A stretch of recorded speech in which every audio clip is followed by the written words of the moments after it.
Settle into a comfortable position and allow your mind to drift on a gentle journey through history. In this calm exploration, we will travel across decades and continents to visit moments when powerful forces sought to shape what people could see, hear, and read.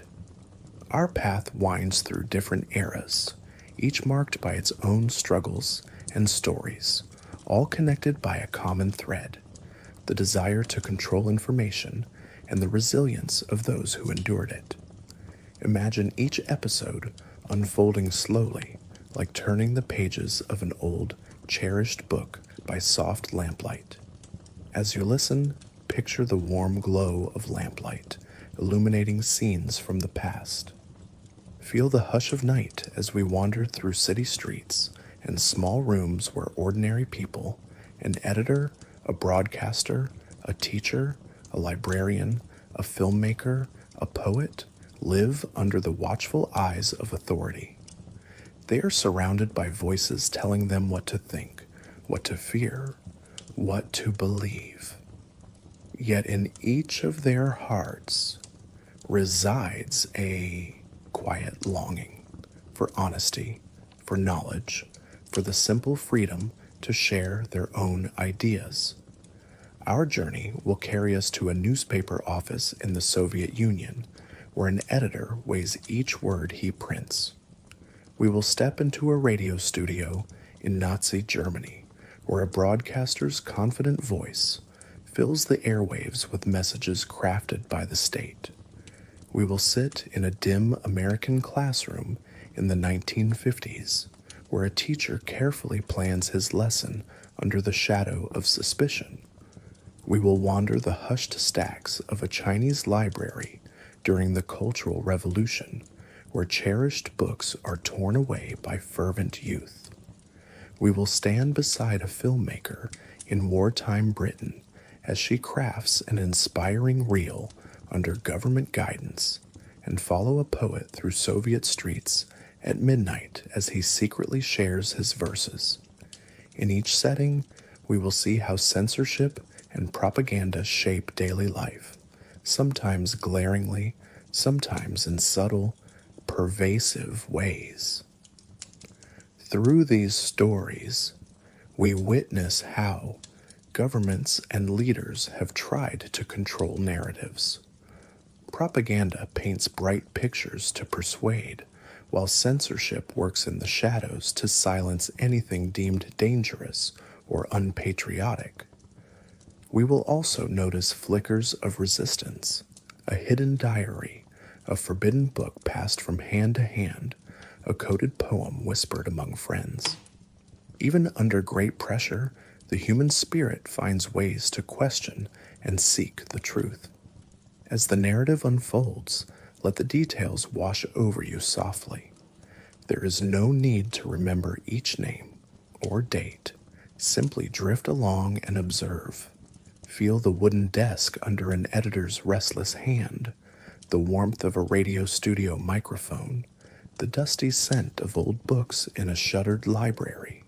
Hear the faint whir of a film reel, the scratch of a pen, the distant echo of marching feet or whispered prayers. These gentle sensations will guide us deeper into each moment, helping you visualize the scene while staying relaxed.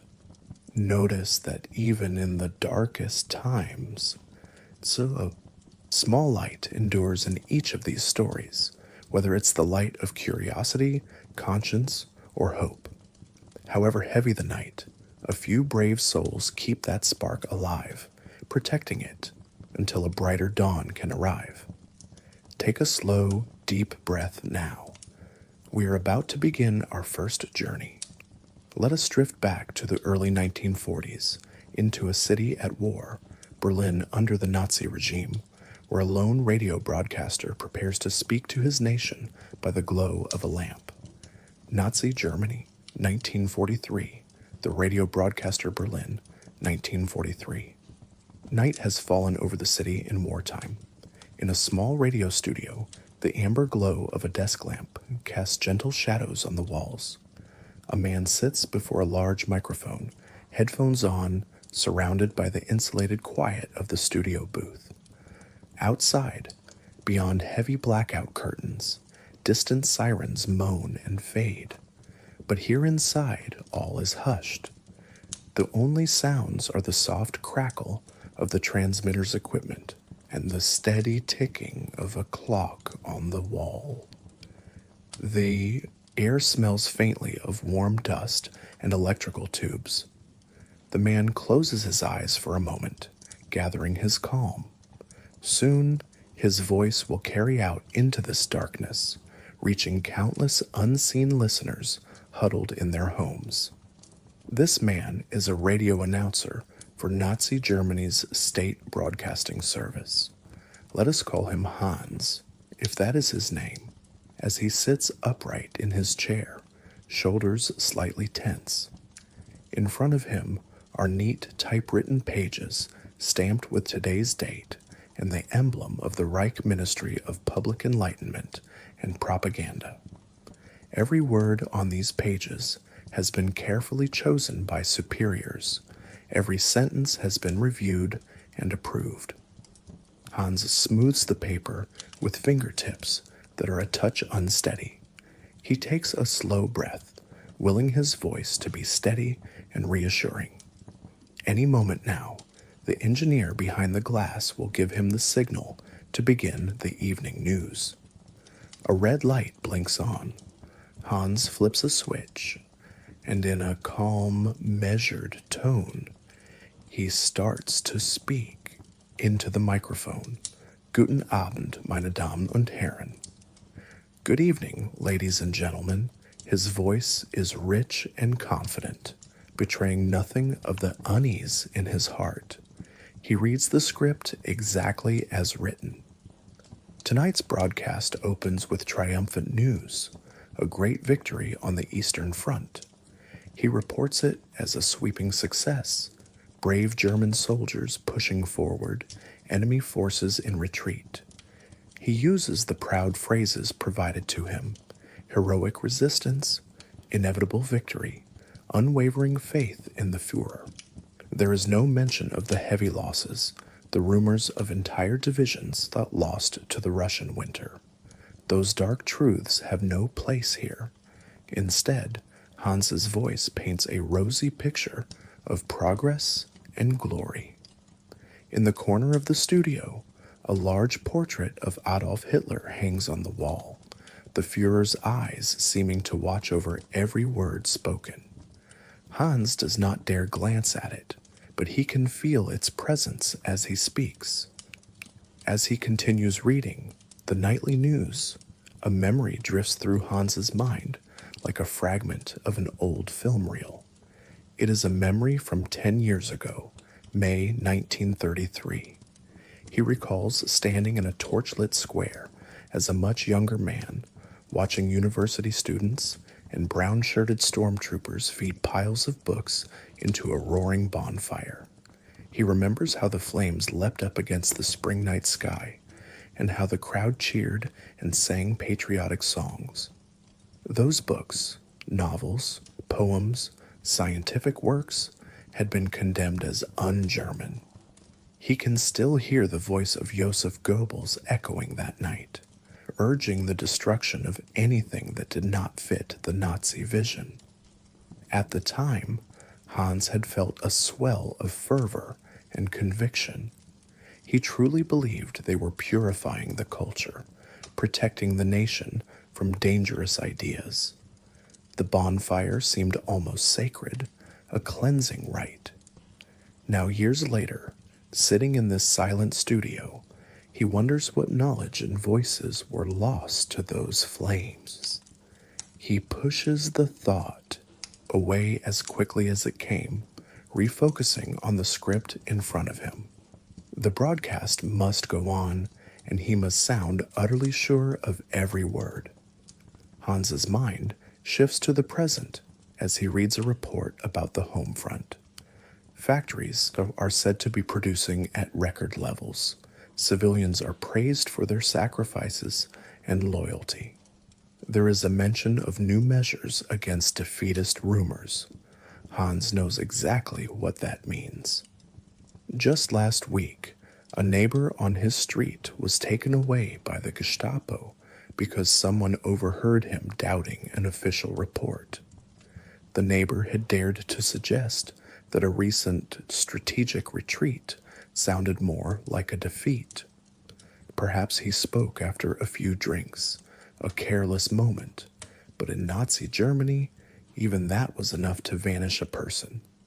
Now Hans reads the line urging listeners to report any pessimistic talk or disloyalty they might hear. The words flow smoothly from his lips, but inside he feels a chill. He can picture ordinary citizens, frightened and earnest, listening to him right now and nodding, resolving to watch their colleagues and friends a little more closely. The atmosphere is so saturated with fear and suspicion that sometimes he forgets what normal life felt like before. His announcement turns to cultural news, carefully controlled as well. He speaks of a new art exhibit glorifying German heroes and a children's book that teaches racial purity. He remembers how, under the Nazi regime, entire fields of art, music, and literature were cleansed of degenerate influences. Modern paintings were denounced, jazz music was banned, libraries were purged of authors who were Jewish, communist, or otherwise deemed undesirable. Hans was never an artist or writer, but he loved reading newspapers in his youth. He recalls how quickly the free press vanished after 1933. One by one, newspapers that once offered diverse views were shut down or taken over by Nazi publishers. Now every story in every paper praises the party, just as every voice on the radio echoes the same official line.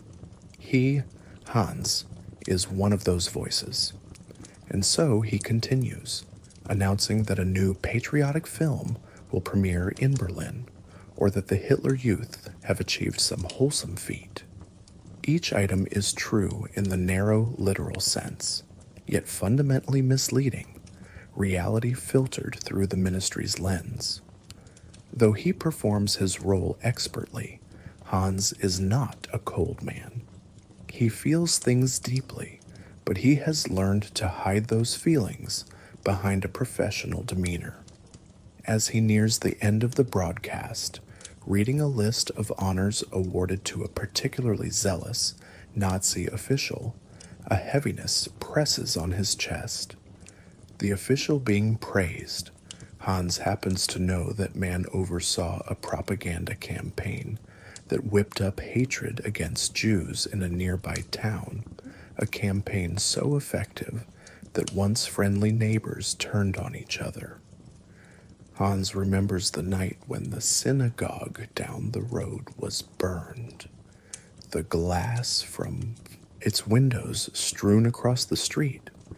He had stepped outside the morning after and saw elderly Jewish shopkeepers scrubbing hateful graffiti off their walls under police supervision.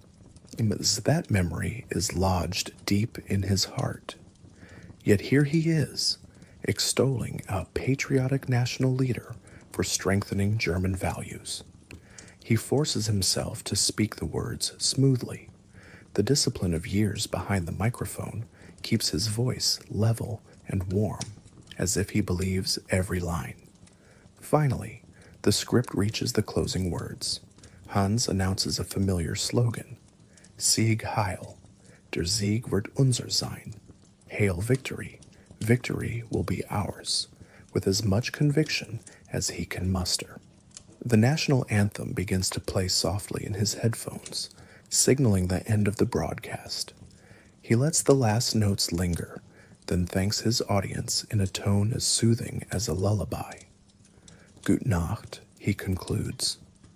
Good night. The red broadcast light clicks off.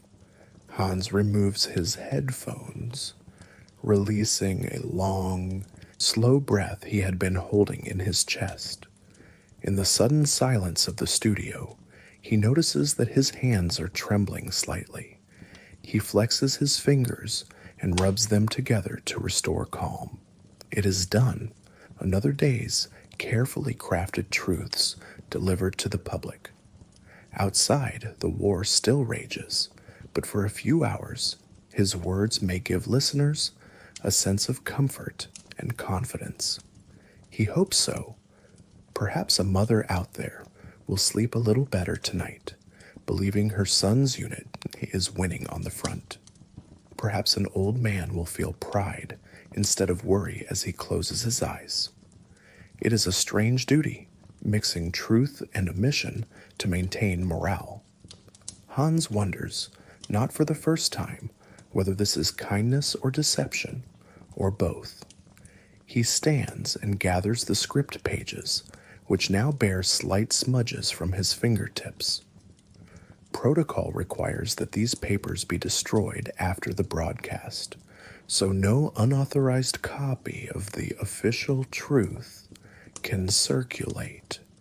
In the corner is a secure bin for incineration.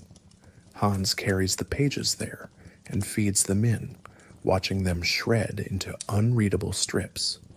The faint rustle of paper is soothing in the quiet.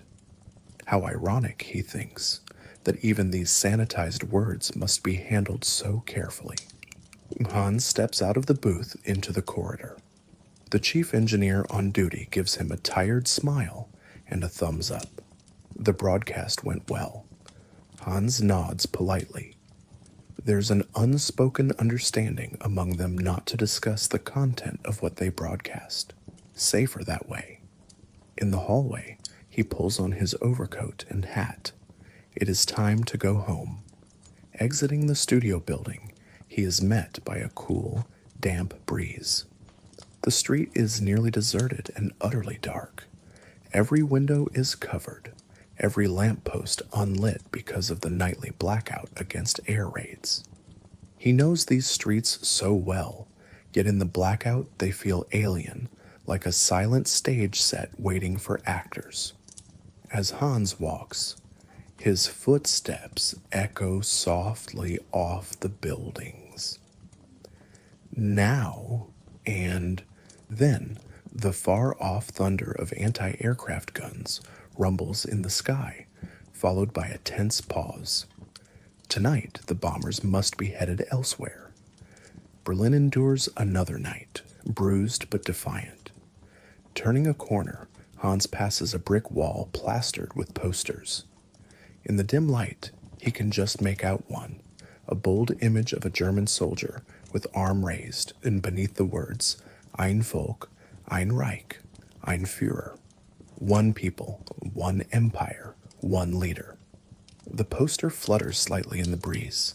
Hans remembers when that slogan was new and electrifying. Now it is simply the air he breathes, present in every corner of daily life. Up ahead, an old street lamp, now unlit, marks the entrance to his apartment building. As he approaches, he notices a sliver of light at the edge of a heavy curtain in a ground floor window. It vanishes almost instantly, someone quickly covering a window gap. Perhaps a family inside had a lamp on and were listening to the radio.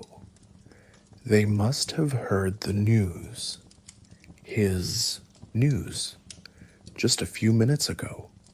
Hans pictures them. A father winding down the radio, a mother tucking children into bed with reassurances that victory is coming, just as the radio man said.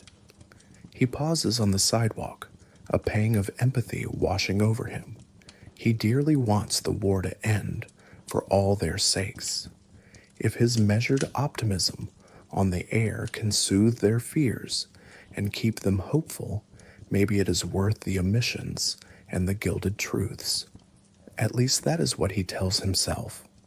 Hans quietly opens the door to his building and climbs the stairs. Inside his own apartment, all is silent and dark. His wife and young daughter are likely asleep in the back room, bundled under heavy quilts against the chill. The heat has been temperamental this winter. In the faint light from the hallway, he navigates by memory to avoid the creaky floorboard near the kitchen. He removes his overcoat and hangs it by touch on the familiar hook. Standing there in the darkness, Hans feels the weight of the day finally settle on him. He has done his duty. He has been the soothing voice of confidence that his country needs him to be. And yet, as he closes his eyes, he allows himself one brief, honest thought, almost like a prayer. When will this end? For a moment, he imagines a different life, a life where he could speak freely into that microphone, where the news could be reported plainly, good or bad, without fear. He imagines coming on air and saying simply, "There was a terrible battle, and many of our sons will not be coming home. Let us mourn them together." How cathartic, how human that would be.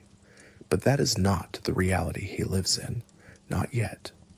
Hans opens his eyes to the darkness of his small apartment. In the next room, he can hear the soft breathing of his sleeping family. He feels an overwhelming tenderness and a resolve to protect them from the harshness of the world outside, whatever it takes.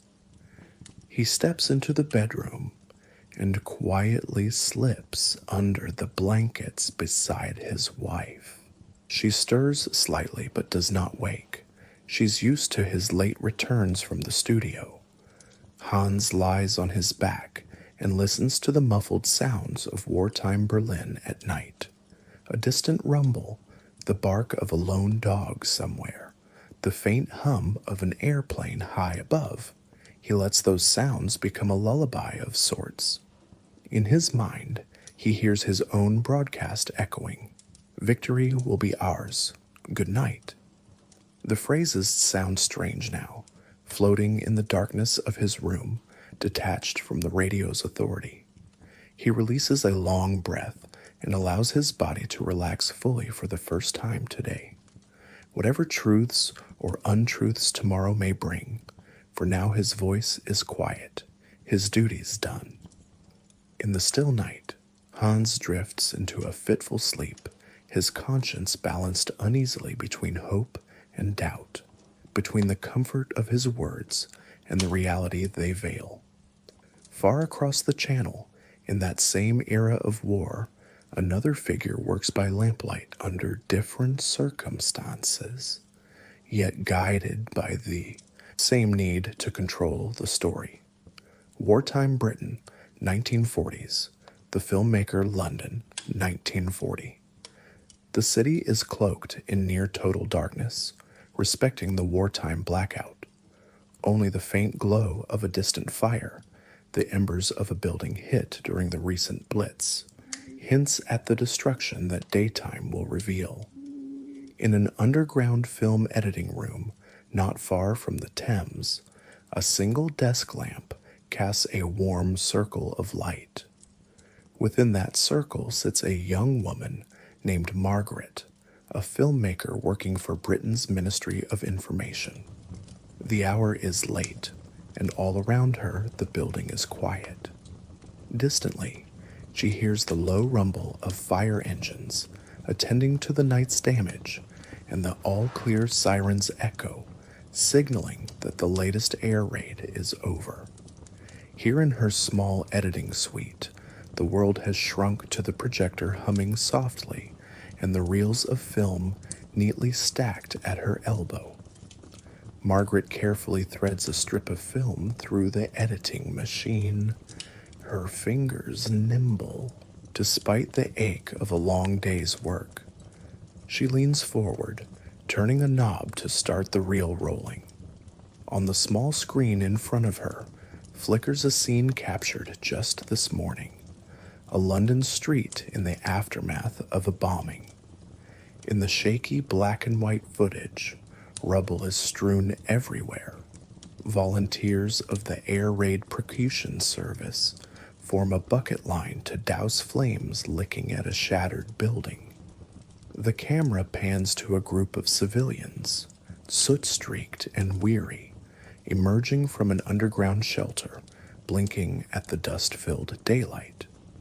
Margaret watches this scene in silence. She was there when it was filmed, crouched beside the cameraman as the acrid smell of smoke hung in the air. Now, hours later, she must decide which parts of these raw images will make it into the newsreels that play in cinemas across Britain. On her desk lies a memorandum stamped MOI, Guidance for Editors. It outlines the rules. Do not show images that are too shocking or demoralizing. Emphasize resilience, heroism, and unity. Avoid identifiable scenes that might give away strategic information to the enemy, like a street name or a specific factory in ruins. Margaret knows these guidelines by heart. By day, she and her camera crew traverse bomb sites, capturing reality on film. By night, she must shape that reality into a narrative that will keep morale high.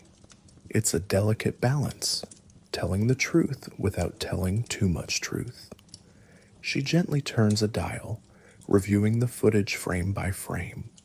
Her eyes linger on a shot of a half-collapsed school building. This is the Hallsville School in East London, which had been hit directly by a bomb. She remembers the sick feeling in her stomach upon arriving there. So many civilians, many of them children and teachers, had been sheltering in the school's basement. The rescue workers feared hundreds were dead. Through her lens, she saw the ashen faces of firefighters carrying out small, limp forms. In the film, however, she will cannot include any close-up of that. The ministry had swiftly announced an official casualty figure of 77 for the Hallsville school bombing, a number far lower than what witnesses murmured on site. Margaret suspects the true toll was in the several hundreds, but without official confirmation, the newspapers and newsreels stick to the lower figure to avoid fueling panic or despair. Margaret pauses the film on a frame that shows a row of covered bodies along the curb. White sheets, some marked with soot, hide the individuals beneath, but the image is heart-wrenching nonetheless. She closes her eyes briefly. Can she show this, even for a moment? It is truthful, but it might deeply upset viewers. She recalls a phrase one of her ministry superiors used: "Not all truth is good for morale." With a resigned sigh, she decides to trim that scene. Instead, she will cut from the shot of the burning school directly to a different scene, a positive one. She picks up another reel labeled St. Paul's All Clear. Threading it into the viewer, she finds the segment, the majestic dome of St. Paul's Cathedral standing intact amid smoke, and a group of citizens singing "There'll Always Be an England" in unison after an all clear. Yes, that is how the sequence should end, with a note of hope and unity. Using a small grease pencil, Margaret marks the cut point on the film strip. The tiny squeak of the pencil on celluloid is the only sound in the room apart from her steady breathing. She continues editing, frame by frame. In another scene from today, she watches a mother and child being escorted from a damaged building by a civil defense warden. The child, clutching a stuffed toy, looks dazed but unharmed. The mother manages a brave smile of thanks to the warden. It's a quietly emotional moment. Margaret decides to include it, perhaps with a soft voiceover commentary. Mrs. Thompson and her little girl, safe and sound, thanks to our tireless wardens. This will show the public the humanity and care that persists even under bombardment. For a moment, Margaret stops to flex her fingers and sip from a mug of tea gone cold.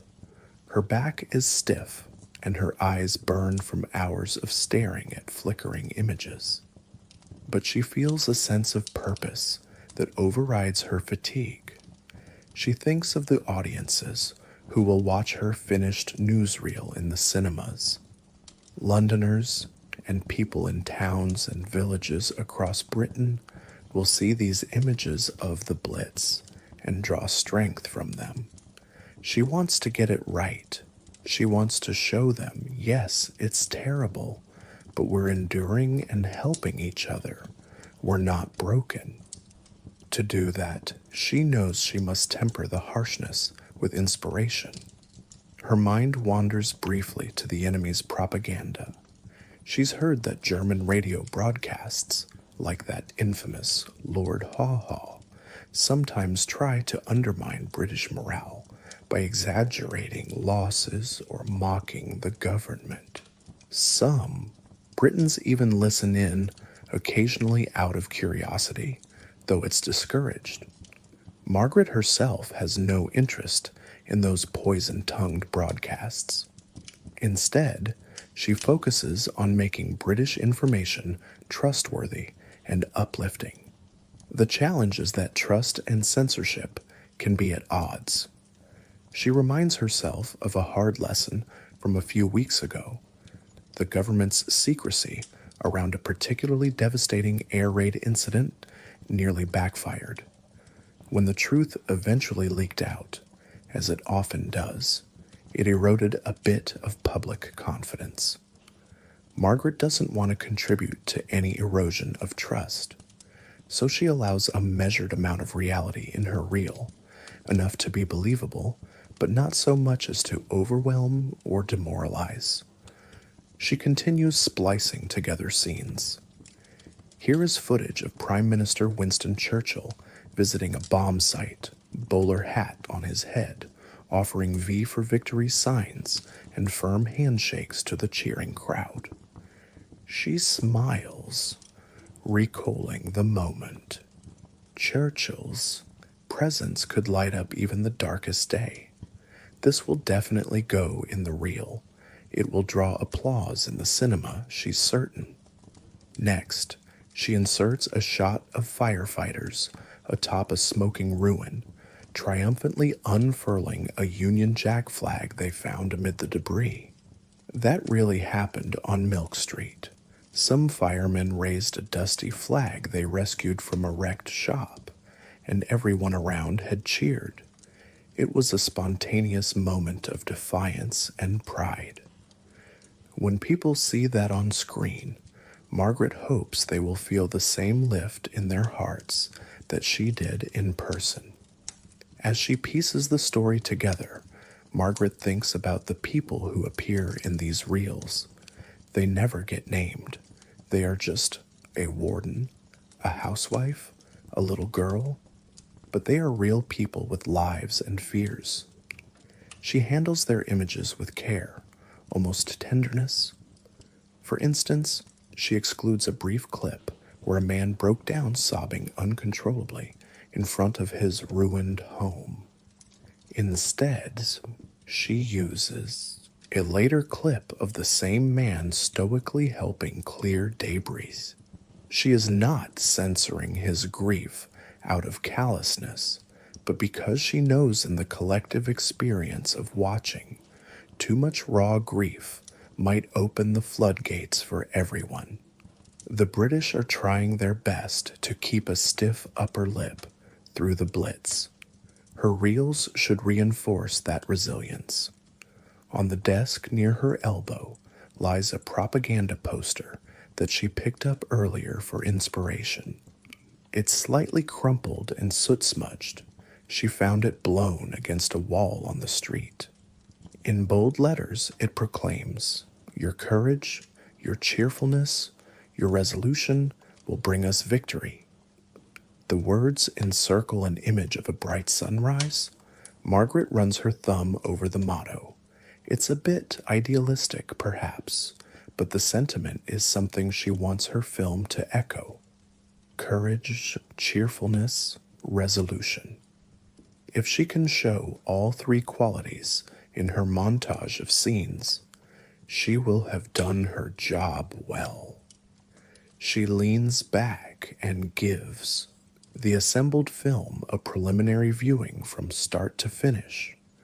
The newsreel opens with stirring music and the title, "Britain Can Take It," a theme her department often uses to encapsulate the British spirit under attack.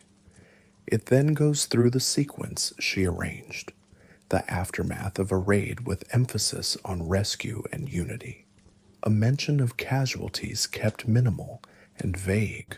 Churchill's visit, the firefighters raising the flag, civilians carrying on with determination. The reel ends with a gentle shot of an elderly librarian sweeping glass from the steps of a library, and a troop of Boy Scouts marching by with donated books to replace those lost. A small true story she was delighted to include as a symbol of renewal. Over that final image, the narrator, in her mind's ear, she hears the familiar, reassuring baritone of the newsreel narrator, says, "Even in adversity, the light of learning and hope is kept alive." Then the music rises to a hopeful swell and fades out on a fluttering Union Jack against the sky. Margaret notices her eyes have grown moist by the end of the reel. Even knowing how she constructed it, the effect still touches her. She lets out a breath she'd been unconsciously holding. It is as good as she can make it. Perhaps it smooths over some ugly truths, the actual numbers of dead, the dread people feel at night when the sirens start. But it also captures a deeper truth of the British people's character, she believes. They are courageous and cheerful in the face of terror, as much as any human beings can be. And if occasionally they need a carefully edited story to remind them of their strength, she is glad to provide it. With that thought, Margaret proceeds to the technical works of finalizing the reel. She checks that each splice is secure, trimming any stray ends of film with a small pair of scissors. She labels the metal canister "London Fights On," issue number 27, and places the reels inside. Tomorrow morning, some courier will take it to the central office, and within days it will be duplicated and distributed to cinemas around the country, possibly even abroad to allies and neutral nations. The idea of her work reaching so many fills her with a quiet pride. Not pride in herself, really, but in being part of something larger, the collective effort to keep hope alive. Finally, Margaret stands and stretches. Her body protests the long hours hunched over the editing table. The building around her is almost entirely empty at this hour. Many of her colleagues from the Ministry of Information have long since gone home, or down to shelters if they had no night duties. She glances at a corner of the room where she keeps an emergency bedroll and a tin helmet, just in case she ever gets caught here during a raid. Not tonight, thankfully. The raids have ceased for now. She turns off the lamp, plunging the room into darkness, then navigates out to the hallway and up a short flight of stairs.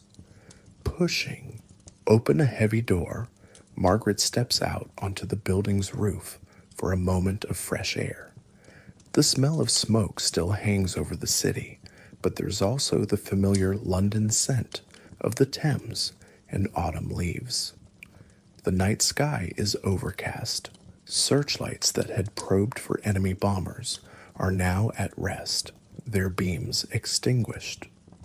In the silence, she hears the faint dripping of water from a nearby rooftop where firefighters must have doused flames earlier. Margaret walks to the edge of the roof and looks out over London. Here and there, small fires still glow like orange stars on the ground, being tamed by the relentless efforts of firefighters and volunteers. Yet the grand silhouette of St. Paul's Cathedral is visible not far off, standing unharmed in the center of the city, a comforting sight she never tires of. She allows herself a tiny smile. London still stands.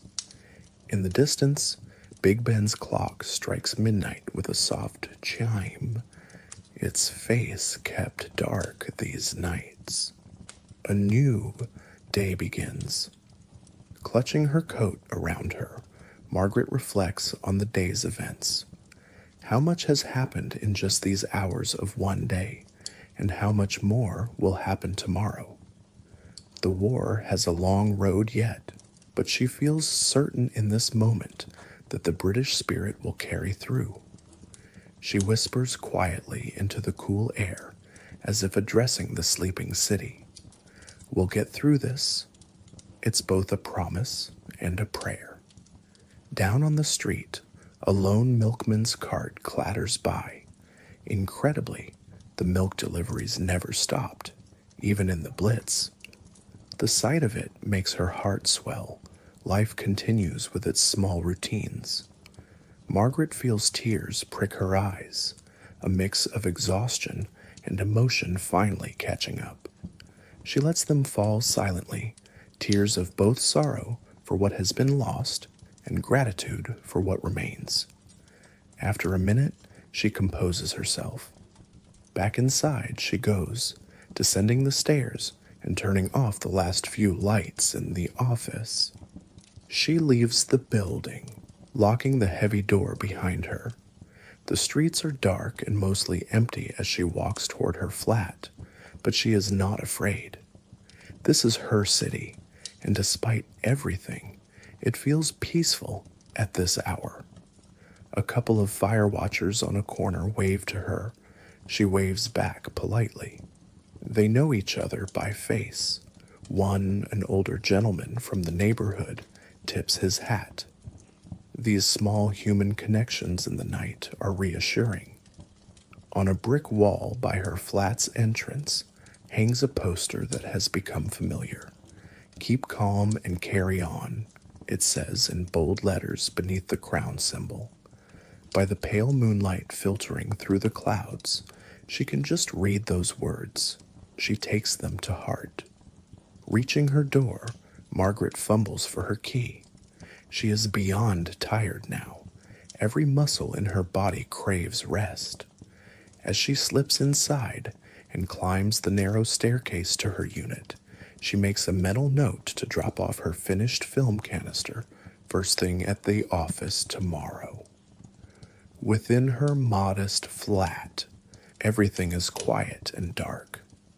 She lights a small candle rather than switching on a light, more out of habit to avoid any glow visible from outside. In that gentle flicker, she changes out of her clothes and washes her face, the cool water soothing. She catches a glimpse of herself in the mirror. Smudges of soot still cling to her neck, and there's a new streak of gray in her brown hair that she hadn't noticed before. War has a way of aging everyone a little faster.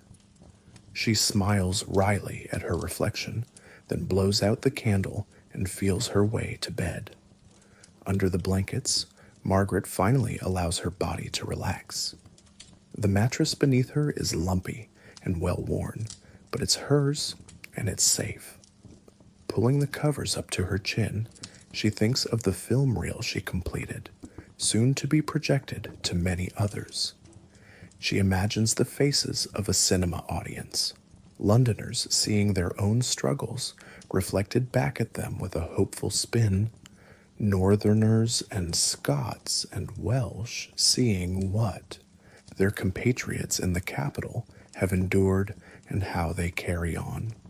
Perhaps a few tears will be shed in those dark halls, but also perhaps some smiles when Churchill appears, and applause at the end when the anthem plays. If her little reel can inspire them even a bit, she will be content. Before sleep takes her, Margaret offers a silent good night to the city and to all those whose images she handled so tenderly today, the mother and child, the firefighters, the librarian sweeping up glass. We are all in this together, she thinks, and someday, when the war is over, the full truth of these days can be told. Until then, let us be strong for one another. With that comforting thought, she closes her eyes. The night is mercifully calm now, with only the distant drone of an Allied plane overhead heading out to sea. She lets that steady sound lull her. Tomorrow will bring another challenging day of shaping stories from the chaos of war. But for now, she has earned her rest. In the quiet of wartime London's early morning hours, Margaret drifts into sleep, heartened by the belief that even amid censorship and propaganda, the core spirit of her people shines through, and that light will guide them to victory. The war ends, and a tense peace settles over the world. Yet soon a new kind of fear takes hold, not from falling bombs, but from suspicion and ideology. In 1950s America, we step into a quiet classroom late at night, where a teacher sits alone, wrestling with the boundaries of thought in an age of paranoia. United States, 1953, the teacher in the Red Scare. It is 1953 in a small American town, and the halls of the local high school are dark and silent at this late hour. In a single classroom on the second floor, however, a faint light still shines. Mr. Thompson, a history teacher in his early 40s, sits at his desk long after the students have gone home. The overhead lights are off. Instead, a small green-shaded desk lamp casts a soft glow over. Scattered papers, textbooks, and a steaming mug of coffee gone lukewarm. Outside the tall classroom windows, crickets chirp in the warm night air, and the distant sound of a radio can be heard playing a patriotic tune from a neighbor's open window. The school is otherwise quiet, an island of stillness. Mr. Thompson rubs his temples beneath his crew-cut brown hair. It's late, and he is tired, but sleep does not come easily to him these days, not with so much on his mind. On the desk before him lies an American history textbook, opened to a chapter about recent events, the end of World War II and the start of the Cold War. He's been reviewing tomorrow's lesson plan for hours, laboring over every word he might say in class, second-guessing himself at every turn. In another era, teaching history was straightforward for him. Present the facts, encourage questions, inspire young minds. But now, in the shadow of the Red Scare, even a simple classroom discussion can feel like navigating a minefield. He glances at a folded newspaper on the corner of his desk. The headline reads, "Teachers Ousted in Subversive Probe." It's an article he has read and reread with a heavy heart. Across the country, in New York, in California, and places in between, teachers and professors are being questioned by committees, asked to account for their political beliefs and associations. Some have lost their jobs simply for refusing to answer invasive questions or for having attended a left-leaning meeting decades ago. Mr. Thompson's own school board recently issued a directive requiring all teachers to sign loyalty oaths, swearing that they do not support any organization deemed subversive. He signed it. He felt he had no choice if he wanted to keep teaching. But the whole ordeal left him with an unsettled feeling that he can't quite shake. In the pool of light on his desk, there is also a list of books, a memo from the district office listing materials not approved for instruction. Mr. Thompson picks it up and reads through it again, even though he's practically memorized it by now. The list includes certain novels about social issues, a few historical texts considered too soft on communism, and even some works by authors accused of leftist sympathies. He sees the name of a poet, Langston Hughes, whose simple and beautiful poems about African American life he once shared with students. Apparently Hughes's name showed up in congressional hearings, so now his works are suspect. Also on the list is a historical novel about the injustices of coal miners, not because the story is false, but because it might encourage sympathy for labor movements viewed as communist influenced. Mr. Thompson shakes his head quietly as he reads. The scope of what is deemed unacceptable seems to grow each week. On a shelf by the chalkboard, there are gaps where certain books used to stand.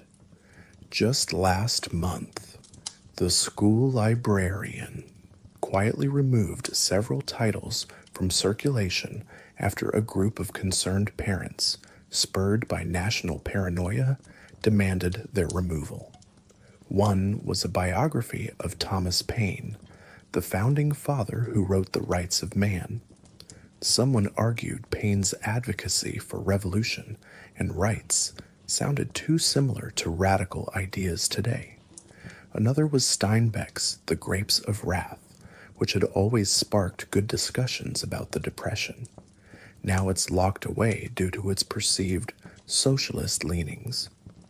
Mr. Thompson saved a copy of Steinbeck's novel from the discard pile and keeps it hidden in his desk drawer.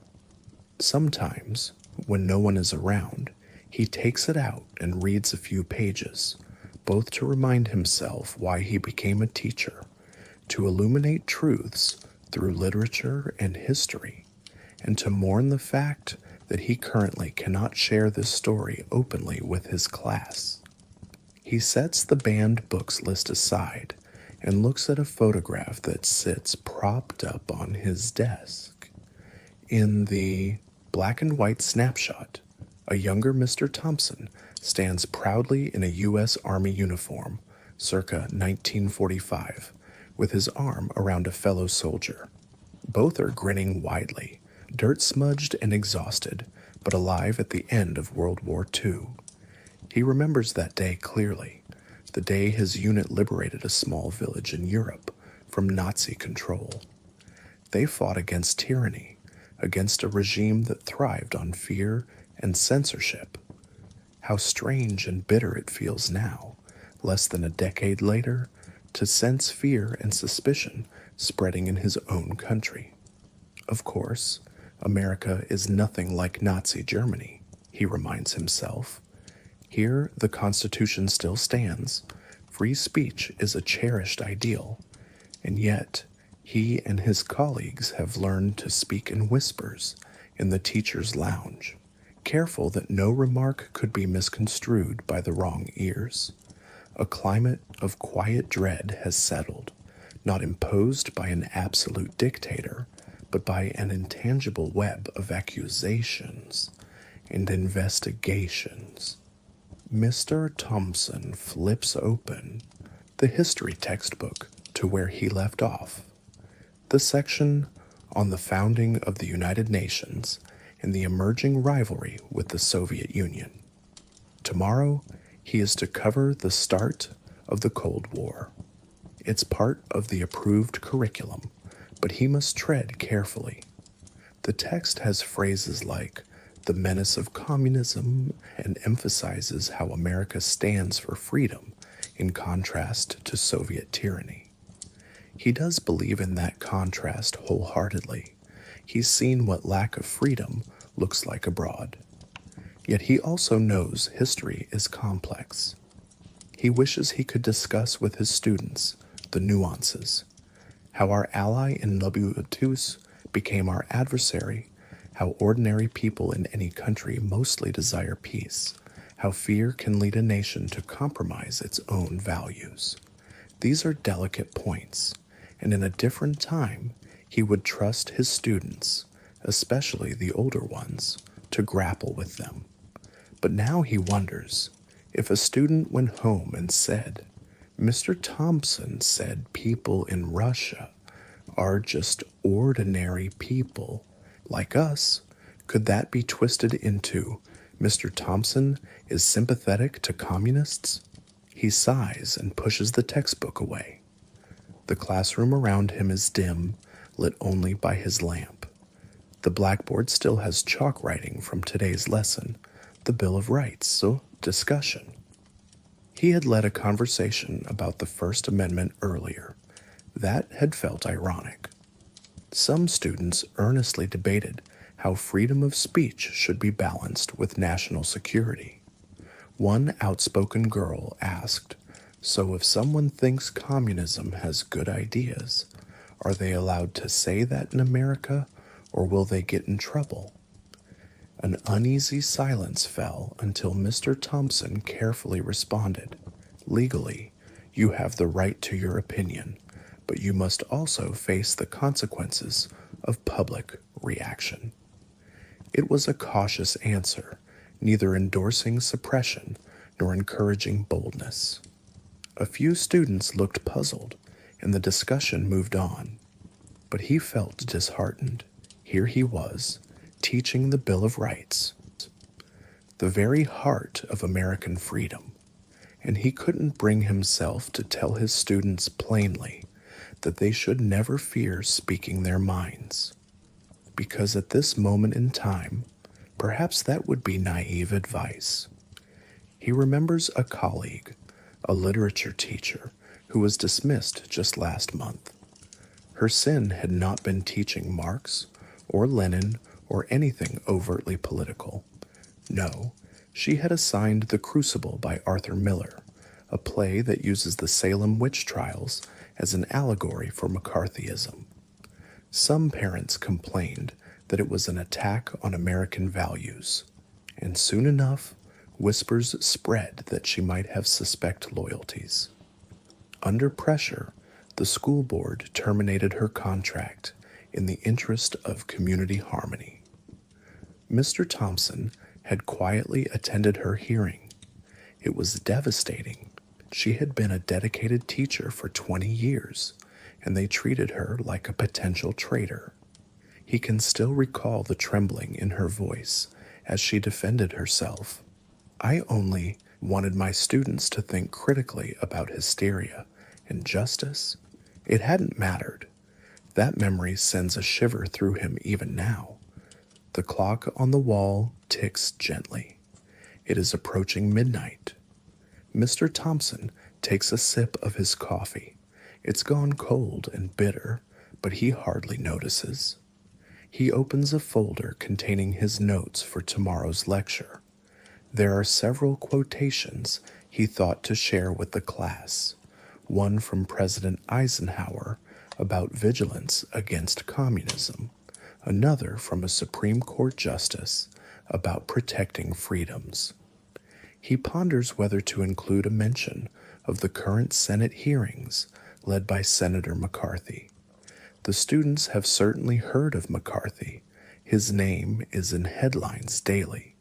Some of the older students have even asked him after class in hushed tones what he thinks of all this commie witch hunt stuff. He had given non-committal answers, feeling it too risky to voice his true concerns. But young people are perceptive. He knows many of his students smell the hypocrisy in the air. Maybe he should let one of them voice it in discussion and just listen. Often in class, if he stays quiet, the students end up expressing a variety of views, and he can just gently guide without inserting his own. That could be safer. Yes, that might be the approach. Pose careful questions and let them debate, intervening only to keep it balanced. It's less satisfying than the open, exploratory discussions he used to love, but he must adapt. Mr. Thompson tidies the papers on his desk, stacking the textbooks and notes. His gaze falls upon a slim volume lying at the very edge of the desk, a book of American poems that isn't on any curriculum list. It accidentally got mixed into his pile earlier. He picks it up, running a thumb along the spine. It's Walt Whitman's Leaves of Grass. He had introduced a few lines of Whitman to his homeroom class the other week, something stirring about the freedom of the individual spirit. One line in particular floats up in his memory. The truth is simple. If it were complicated, so everyone would understand it. He chuckles softly at the irony. Right now, truth feels anything but simple. He recalls another line from a more contemporary writer that he once saw quoted. Any organization that pressures you to conform your teaching to a political agenda is the enemy of education. He doesn't remember who said it, and he wouldn't dare say it aloud at a school meeting these days, but it resonates within him. Education, he believes, should open minds, not close them. Yet here he is, about to self-censor in order to keep his job and, in a way, protect his students from potential trouble. Protect his students? Yes, that's how he frames it to himself. He's protecting them from being exposed to ideas that could invite suspicion on them or their families. Imagine if a student took a banned book from the library home and a zealous neighbor found out. That family could be ostracized. He's protecting them by not burdening them with controversial material right now. At least that's what he tells his conscience. Still, it feels like a betrayal of his calling. He stands up and walks slowly between the empty rows of desks. The moonlight filters through the window blinds, casting striped shadows across the chairs where his students sit by day. He can almost see them, young faces turned toward him, some eager, some bored, some confused, all of them looking to him to guide them through understanding the world. He has always encouraged them to ask questions. Why is a question? He loves hearing from them. But lately, he has noticed fewer whys in the classroom. The students have picked up on the unspoken atmosphere. They stick to safe topics, likely mirroring the careful conversations they overhear at home. They sense the anxiety of their parents, the way a knock on the door at dinner time might make everyone freeze for a second, wondering if it's someone with questions about loyalty or affiliations. By the teacher's lectern at the front of the room, an American flag stands on a pole, its colors muted in the dark. Mr. Thompson walks up to it and gently touches the edge of the flag. Every morning, as required, he leads his class in the Pledge of Allegiance. One nation, under God, indivisible, with liberty and justice for all. Recently the words, under God, were added, a further emphasis of national creed against godless communism. He wonders, as he often does, if those lofty words about liberty and justice truly apply in this climate of fear. He still believes in them deeply. That's why this situation pains him. It feels like the country has lost some faith in its own principles. He hopes this is just a temporary fever, that sanity and fairness will soon return. History, he knows, has its pendulum swings. Lost in thought, he almost doesn't hear the soft creak of the door. Startled, he turns In the doorway stands the school's night custodian, Mr. Garcia, with a kind smile and a mop bucket in tow. "Still here, Mr. Thompson?"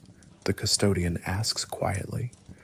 "Burning the midnight oil, I see." Mr. Thompson smiles and nods. "Just wrapping up, Joe. You know how it is. Essays to grade and all." It's easier to say that than explain the real reason he stays so late. The custodian nods understandingly and doesn't pry. He has probably seen a lot of teachers staying late these days. Mr. Thompson glances at the stack of essays from his history students that he has yet to finish grading. They wrote about the Bill of Rights and what freedom means to them. As he returns to his desk, he picks up the top essay. The handwriting is neat, belonging to a thoughtful girl named Emily. He reads her concluding lines again. "Freedom of speech and thought is what makes America different from tyrannies. If we ever start punishing people just for what they believe, then are we truly free?"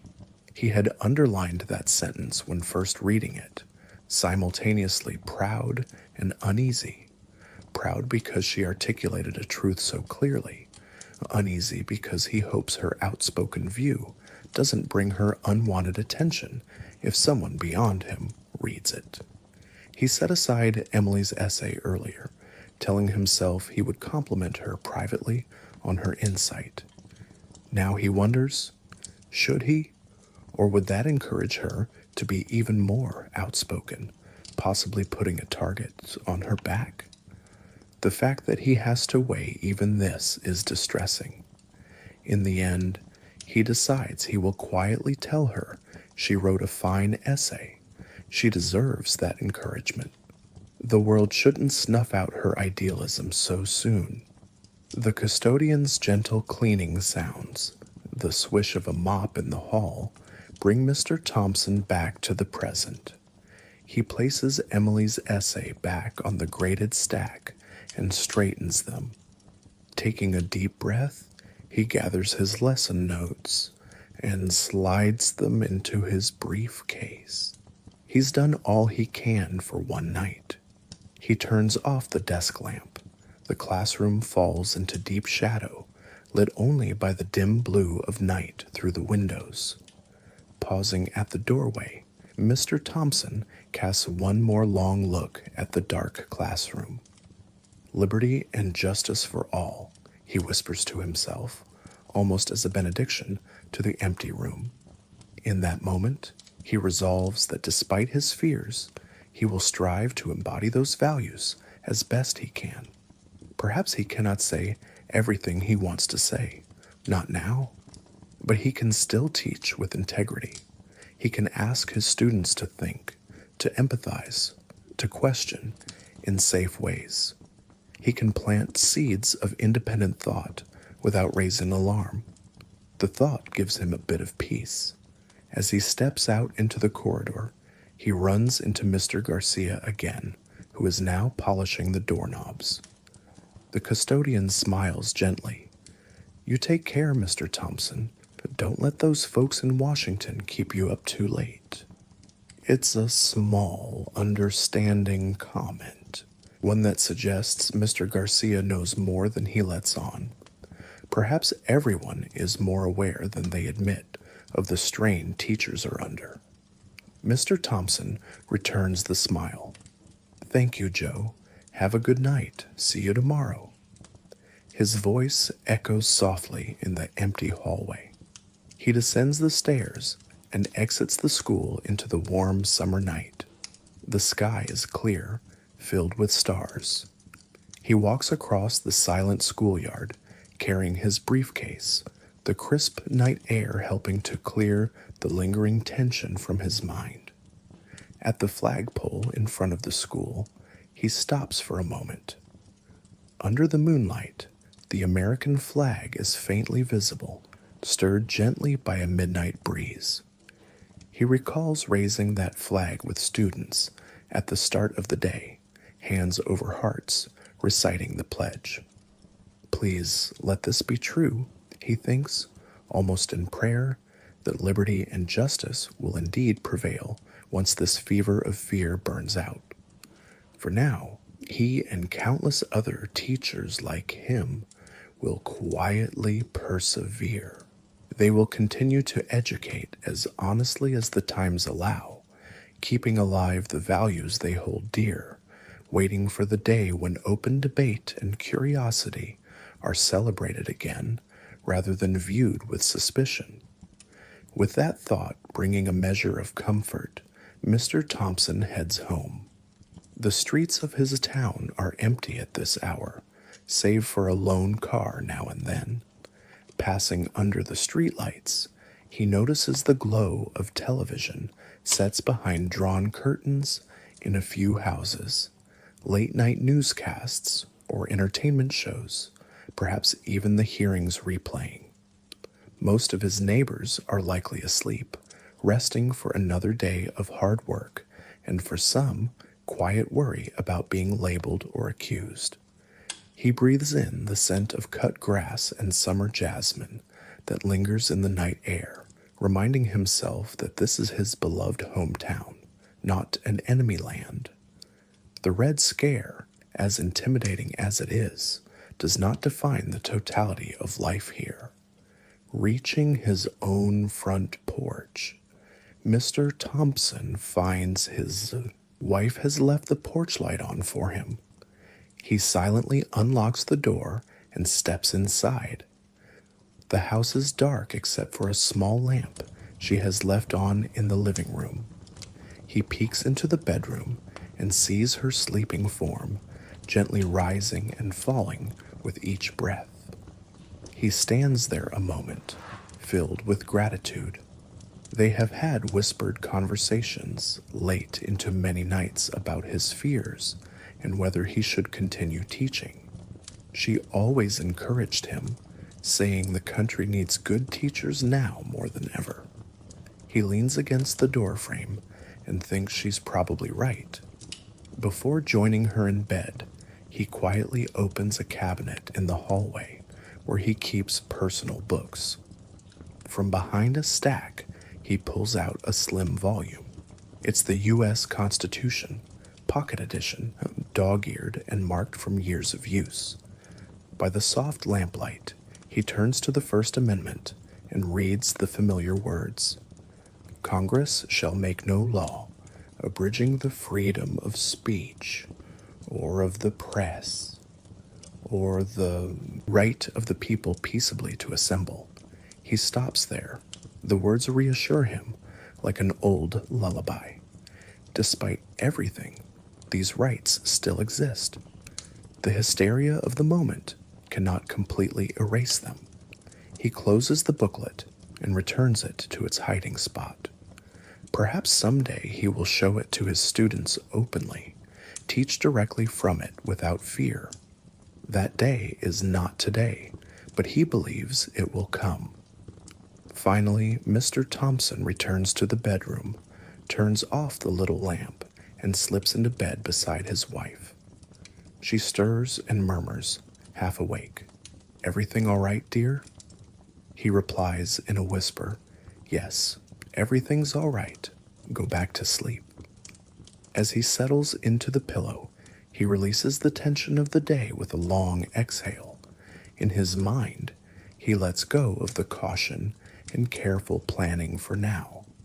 Instead, he pictures his classroom filled with sunlight on a bright morning, students eagerly raising hands with questions about the world.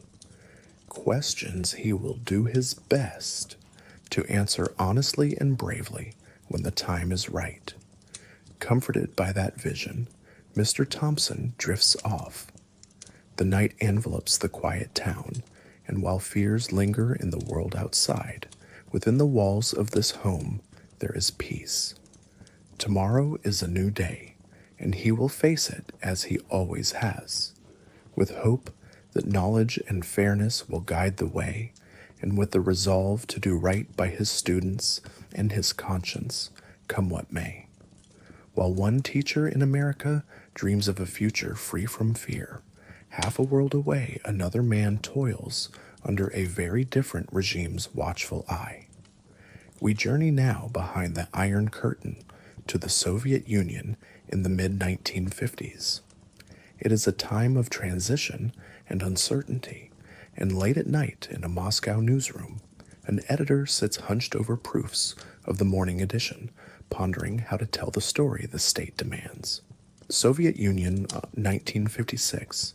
The newspaper editor, Moscow, 1956. Midnight has long passed, and the vast city lies under a blanket of winter. Quiet. Snow falls gently outside, coating the streets in a clean white hush. In the offices of Pravda, the state newspaper, most desks are empty now, typewriters covered and lights dimmed. But in a small pool of yellow light, one man remains at work. Ivan, a veteran newspaper editor in his 50s, sits at a large wooden desk strewn with galley proofs and pencils. He wears a threadbare sweater over his collared shirt. The building's heating has been unreliable, and a faint chill pervades the room. A samovar on a side table keeps what's left of his tea warm, its steam mingling with the faint smell of printer's ink. Ivan runs a calloused finger down the column of text on the proof in front of him. It's the lead story for tomorrow's issue, an official account of the ongoing Communist Party Congress. The language is dense with praise for the new direction of the party and quotes from comrade leaders. He has read it over a dozen times tonight, checking for any deviation from the approved narrative. Finding none, he should feel relieved, yet he furrows his brow. Something in the tone nags at him. It is more open, more self-critical than the articles he edited for so many years under Stalin's reign. Phrases like correcting past mistakes and cult of personality stand out. A year or two ago, printing such hints of criticism toward the previous era would have been unthinkable. But since Stalin's death in 1953, and especially after the secret speech by Khrushchev earlier this year, the winds have shifted slightly. The party now cautiously acknowledges that not everything under Stalin was perfect in order to move forward. Even so, Ivan knows that every line is carefully orchestrated by the party leadership. Censorship hasn't vanished. It merely wears a different face. As deputy editor, he is effectively the watchdog ensuring that nothing slips through that shouldn't. In decades past, a state censor from Glavlit, the main censorship bureau, would physically sit in the newsroom to approve every piece. These days, the overt presence is lessened, but Ivan's own instincts and the internal censor in his mind do the job. He has survived this long by knowing what not to print, often without needing to be told explicitly. He reaches for a red editing pencil to mark a tiny typographical error, then pauses, pencil in air. His eyes linger on a sentence. In the past, certain deviations led to unjust outcomes, but under the wise guidance of Comrade Khrushchev, the party is returning to Leninist principles. He feels a faint tremor in his chest reading that. There was a time not long ago when to even imply that anything unjust happened under Stalin, without naming him here but clearly implied, could earn one a charge of treason. Now it is printed in black and white, albeit phrased very carefully and attributed to the collective wisdom of the party. Ivan sets the pencil down and takes a sip of strong, lukewarm tea from a faceted glass. The taste is bitter, but it steadies him. How the world turns, he muses.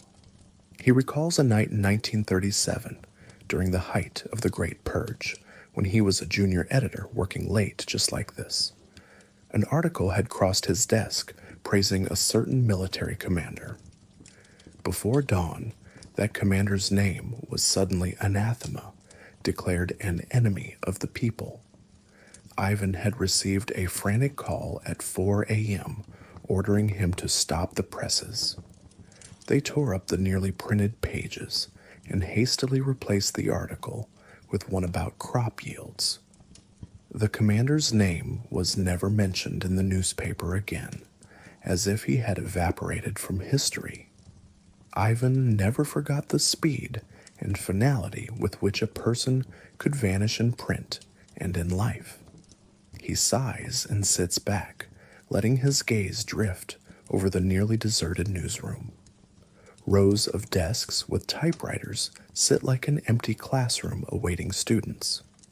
On the wall hangs a large portrait of Vladimir Lenin, ever present and uncontroversial. Until last year, there had been an equally large portrait of Stalin beside it. That frame now stands empty. One night, not long after Stalin's denouncement within the party, Ivan had arrived to find maintenance men carefully removing Stalin's image from the wall.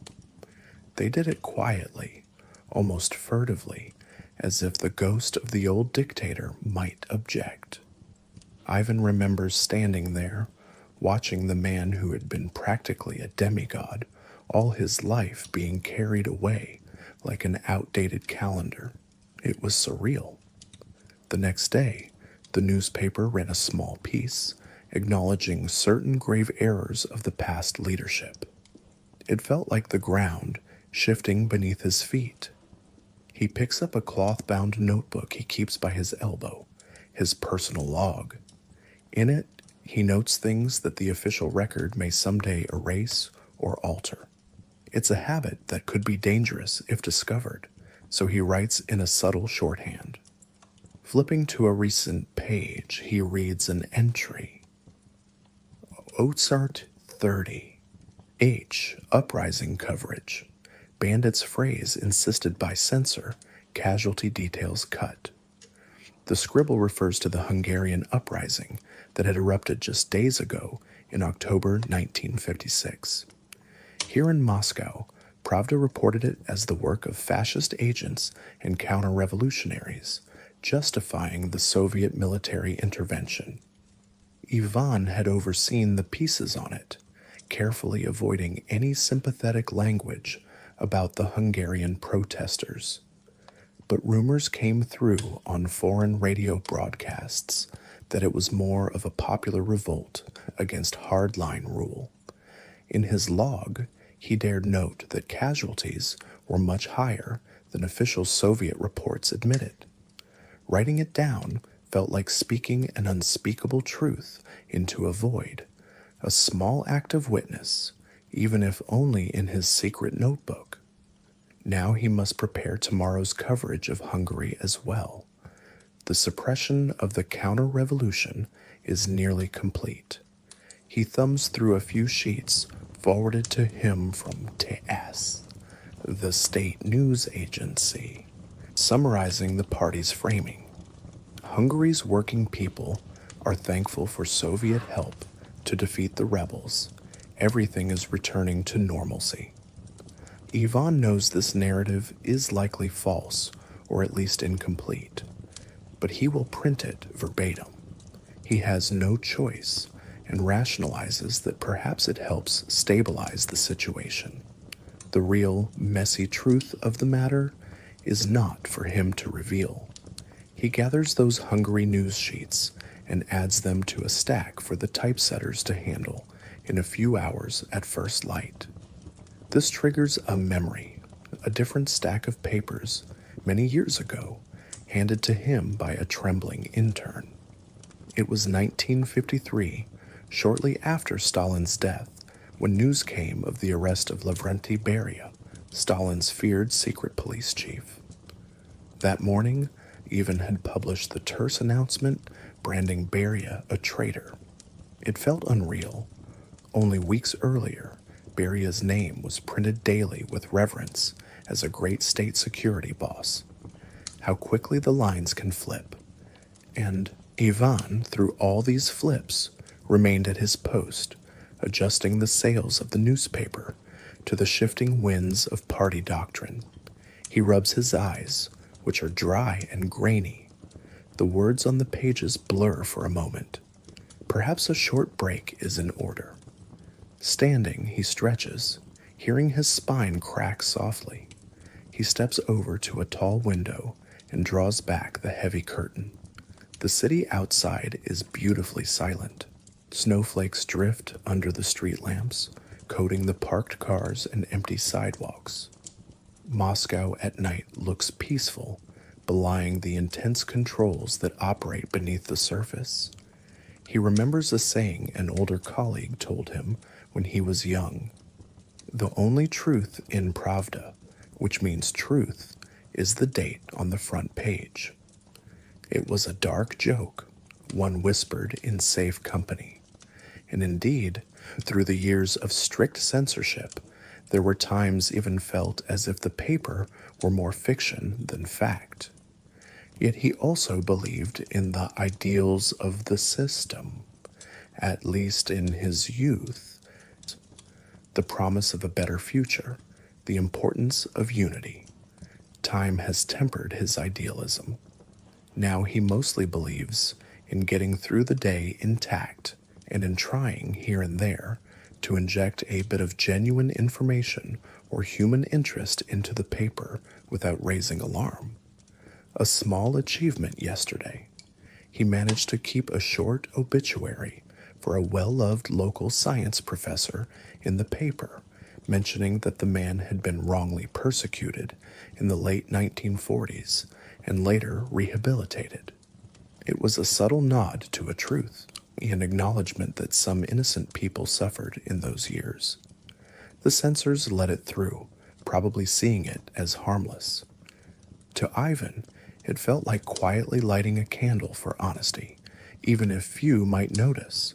He recalls also the Great Soviet Encyclopedia incident in 1954, when after Beria's fall, the library circulated instructions to remove the pages about Beria and replace them with articles about something innocuous. The Bering Sea, if he remembers correctly. A literal rewriting of history in books. He wonders, will there come a time when someone sends instructions to remove Stalin's pages from books? Already statues are being quietly removed, cities renamed. Stalingrad became Volgograd not long ago. As an editor, he plays a role in this gentle erasure and revision. It troubles him if he thinks too hard about it, so he usually doesn't. Turning from the window, Ivan walks over to a bulletin board on the wall where the next day's page layouts are pinned up. He runs his hand over one-page proof showing a photograph of a beaming collective farm worker holding a huge pumpkin, a classic feel-good piece for the lower half of page 1. That photo came through state channels, of course, harmless enough. On another page, a cultural column praises a new patriotic film and mentions that a certain writer attended the premiere. Ivan notes that the writer's name, once banned during Stalin's era, is now allowed again. Yesterday's vilified figures sometimes become today's acceptable ones. He himself had the unenviable task, back in 1950, of pulling an issue at the last minute to delete all references to the poet Anna Akhmatova when she was denounced. He had admired her verses in secret. Years later, she quietly reappeared in print. Such are the waves of Soviet cultural life. On his desk, a small framed photograph stands next to his tea glass. It shows a family. Ivan, younger and bright-eyed, his wife beside him, and 2 little children in front. The photo was taken in 1947 at Gorky Park on a summer day. He picks up the frame gently. His children are grown now, his son serving in the army in some far-off republic, his daughter married and a school teacher. They believe their father is an honorable man who helps run an important newspaper for the motherland. It is a source of pride. He rarely talks about the compromises or the moral quandaries of his work with them. Why burden them? They grew up reciting slogans and reading only what was permitted. They don't ask the questions he has learned not to ask aloud, yet he wonders about the next generation. His daughter's pupils in school, will they live in a Soviet Union that still demands such carefully drawn lines around truth? Or will they see more openness? A tiny part of him dares to hope the thaw that began after Stalin might continue. Perhaps one day, newspapers could report frankly on problems without the sky falling. Perhaps mistakes could be admitted without fear. It's a far-off dream, and he doesn't expect to see it fully in his lifetime, but thinking of it eases his soul a little on these long nights. Ivan returns to his chair and adjusts the green-shaded lamp. He has one more important task, the editorial. Tomorrow's editorial column has been delivered to him from the party's Central Committee Ideology Department, essentially his real bosses. It calls for vigilance against Western propaganda and extols the virtues of socialist democracy, a phrase he finds odd, knowing there are no other parties allowed. He reads the opening line again. The enemy seeks to poison our people's minds with falsehoods, but the truth and unity of our Soviet motherland stand unshakable. It's standard fare. He will publish it exactly as given. But he ponders the irony. Both sides, East and West, accuse the other of propaganda while insisting their own narrative is truth. Just as he is about to set that editorial aside as final, his telephone rings, a low buzz that startles him in the stillness. His heart leaps to his throat. A phone call at this hour is rarely good news. He lifts the receiver with a slightly unsteady hand. Allo, Ivan Sergeyevich here. A familiar voice comes on. It's Victor, the night editor at TASS, sounding apologetic. He informs Ivan of a last-minute update. Apparently, one of the ministers at the party congress made a speech that ran longer and touched on certain economic reforms. The Central Committee wants a brief mention of it added to the front page to show transparency and progress. Victor reads out the approved two-sentence insert over the phone. Ivan jots it down verbatim. It's innocuous enough. Understood. I'll have it placed in the lead story, he says, keeping his voice calm, though his nerves are humming. After hanging up, he thanks his lucky stars it wasn't worse news. He quickly edits the front page story to include the lines about the minister's speech. The print shop can still incorporate this if he sends it in the next half hour. Crisis averted. He runs his eye one more time over the front page as a whole. Headline about continued socialist solidarity. Check. Small praise of Khrushchev's agricultural initiative. Check. Human interest photo about the big pumpkin. Check. To a Soviet reader, it will be another typical morning paper. Nothing shocking, nothing that strays from the expected.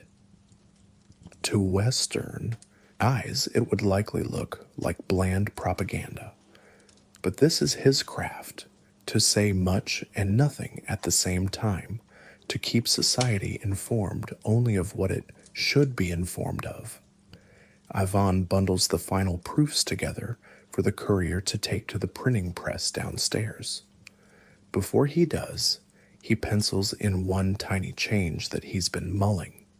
In the cultural section, an article about a new play had omitted the name of a certain actor in the cast because years ago he had fallen out of favor.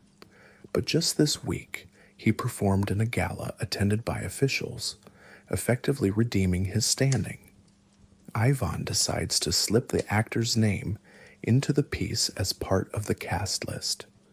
It's a small gesture, but he feels it rights a tiny wrong. The man exists, he is talented, why not acknowledge him now that it's safe? Satisfied, Ivan gathers the pages. He steps out into the corridor where a young assistant is dozing on a bench, waiting for the final edition. "Eurus here," Ivan says gently, handing him the papers. The young man blinks, stands, and takes them carefully. "Take these to print and remind them about the small edition on page 1, so they use the updated plate." Yura nods dutifully and hurries off, footsteps echoing down the marble stairs. Now, at last, Ivan can go home. He returns to his office to collect his coat and hat. He glances around to ensure nothing sensitive is left out. Old habits never leave notes or logs where prying eyes might wander. His personal notebook he slips into an inner pocket of his coat. He will lock it in his desk drawer tomorrow, but he never leaves it here overnight. Switching off the lamp, he closes the office door behind him. The building is quiet, save for the distant rumble of the presses starting up in the basement. That sound usually gives him a sense of accomplishment. Another issue rolling out to the world, carrying a piece of his effort. Tonight, as on many nights, it's a mix of pride and ambivalence. The paper will land on millions of doorsteps in the morning, and people will read it trustingly. They will take comfort or pride in the successes reported, feel reassured by words of unity. Most will not think about what isn't reported or how carefully it is curated. Perhaps that's for the best, he tells himself. People need a sense of normalcy and direction. Stepping out into the snowy early morning street, Ivan buttons his heavy overcoat. The cold air hits his face, refreshing and sharp. He takes a deep breath, watching it billow as vapor. The city is so calm at this hour, it's hard to believe how busy and controlled it is by day. As he walks down the street toward the metro station, his boots crunching on new snow, he allows his mind a brief wandering. He imagines a future edition of Pravda years from now, one he might not live to see, where perhaps the full truth of events, like the Hungarian uprising or the Stalin years, could be openly discussed. Would the sky fall if that happened? Or would it actually strengthen the nation to face its past and present honestly? He isn't sure. The thought is both frightening and liberating, but he knows the present reality. Too much truth too quickly can be dangerous in this system. He has seen colleagues disappear for stepping out of line, so he does what he can within the boundaries. A mention here, an omitted name restored there, a dignified obituary, a slightly more sincere cultural review, small seeds of reality planted quietly in the sanctioned narrative. Reaching the metro entrance, Ivan descends the steps. A few early workers and night shift folks ride at this hour. He finds a seat as the train hums along the tracks. He removes his hat and closes his eyes for a moment, feeling the warmth of the carriage melt the snowflakes on his coat shoulders. In the gentle rocking of the train, his thoughts drift. Perhaps tomorrow evening, if he finishes early, he'll visit his friend Nikolai, who works at the library. Nikolai sometimes shares in hushed confidence, bits of foreign news he picks up from BBC broadcasts. Yvonne finds those chats so oddly comforting, hearing perspectives totally absent from his newspaper. Not that he can ever publish them, but they remind him that truth has many facets and ultimately can't be completely buried. When his stop arrives, he exits and walks the few blocks to his apartment building. The eastern horizon is just hinting at the first gray of dawn. Moscow will wake soon. Bakers, street cleaners, factory workers, and among them, early rising readers who will unfold Pravda with their morning tea. Even picture as them, perhaps a couple in their communal kitchen, one reading headlines aloud to the other. It says here things are improving, that the party is learning from past mistakes. The wife might say, "Is that so? Well, about time." And they will go about their day, hearts a little lighter, believing progress is being made. If his work can give them that, maybe it's not all a lie. The party is attempting to correct course in some ways. There is truth woven in with the omissions and embellishments. Fumbling for his keys, Ivan quietly unlocks the door to his family's modest flat. The familiar smell of cabbage soup and old books greets him. In the darkness, he hears the soft snores of his brother, who shares the apartment. Trying not to wake anyone, he slips off his boots and coat. Before heading to his own room, he checks on something by the entry shelf.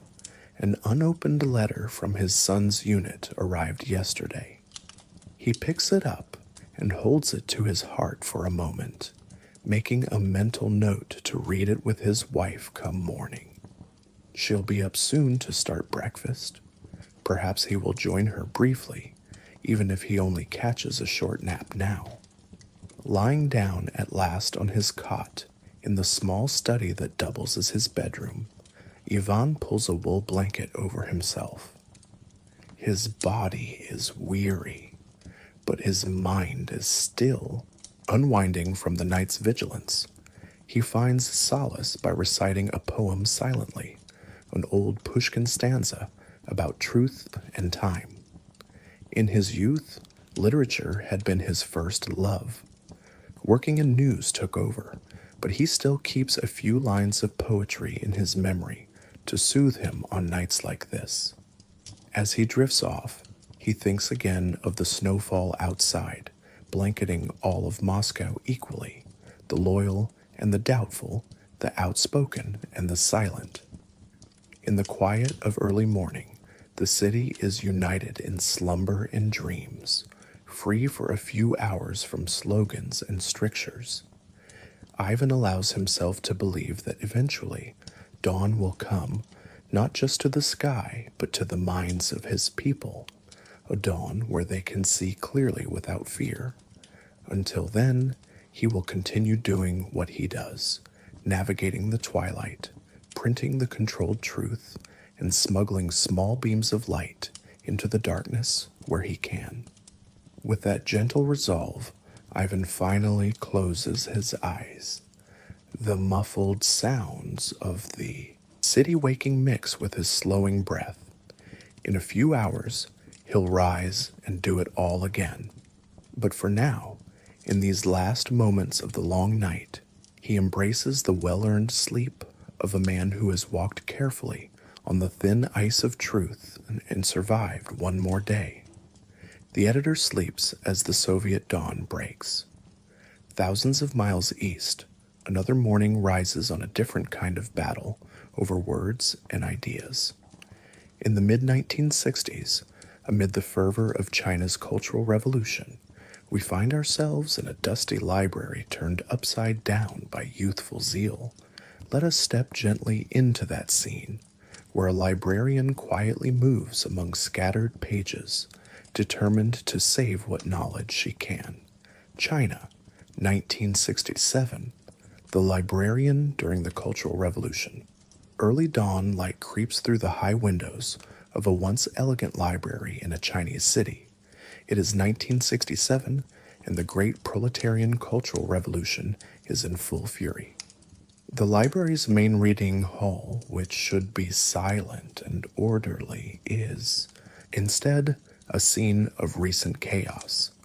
Bookshelves lie toppled, tables are overturned. Scattered everywhere across the floor are books and papers, some torn, some charred at the edges from recent burnings. A fine layer of ash and dust dances in the first rays of morning. Lynn, a middle-aged librarian, steps quietly between fallen chairs and piles of volumes strewn on the ground. She moves with slow care, her sandals shuffling to avoid crunching the precious pages underfoot. She is alone here. The Red Guards who stormed through yesterday have long departed, likely catching a few hours of sleep before their next rally. In their wake, they left destruction that clutches at Lynn's heart. This library was her haven for decades. She knows it the way a mother knows every corner of her home. Now it looks like a battlefield of culture, a place where knowledge itself has been brutally attacked. In the cool morning hush, Lynn kneels and begins her ritual, gathering what can be saved with gentle hands. She lifts an old book whose cover is half torn off. It is a collection of Tang Dynasty poetry, the kind of four olds, old ideas, culture, customs, habits, item targeted for destruction. Yesterday, she saw one of the young Red Guards yank it from the shelf and fling it into a pile destined for burning. By some mercy, it fell short and was trampled underfoot, rather than thrown into the flames. Now, Lynn cradles the book and brushes soot from its pages. A faint aroma of smoke and age wafts up. She recognizes a line of verse on an open page, a poem about autumn chrysanthemums and loyalty. Her lips move silently, reciting the next line from memory. How many times has she read these very poems under brighter circumstances?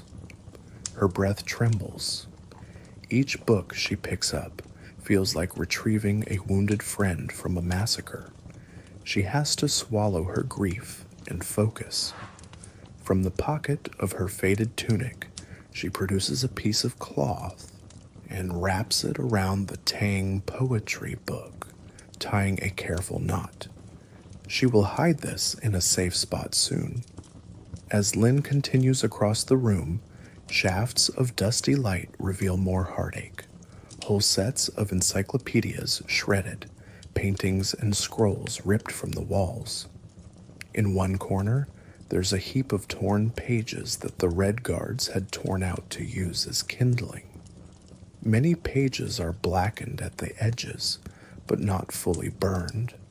The bonfire they attempted had been interrupted by a comrade who reminded them to take the spectacle outside onto the street.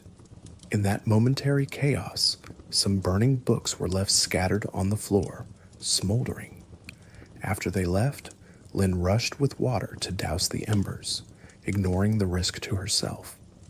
Now those half-burned pages sit in sad piles. She crouches and gingerly picks up a charred fragment. It crumbles slightly between her fingers, but she can still make out the delicate calligraphy. It was from a collection of classical Chinese philosophy. Confucius, maybe, or Mencius.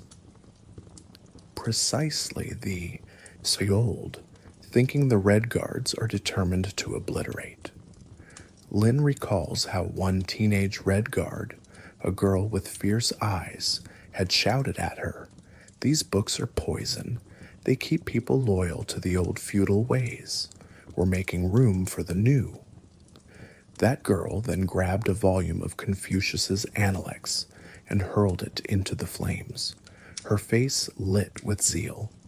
Lynn had stood by, forced to witness the destruction of the texts she had spent her life preserving.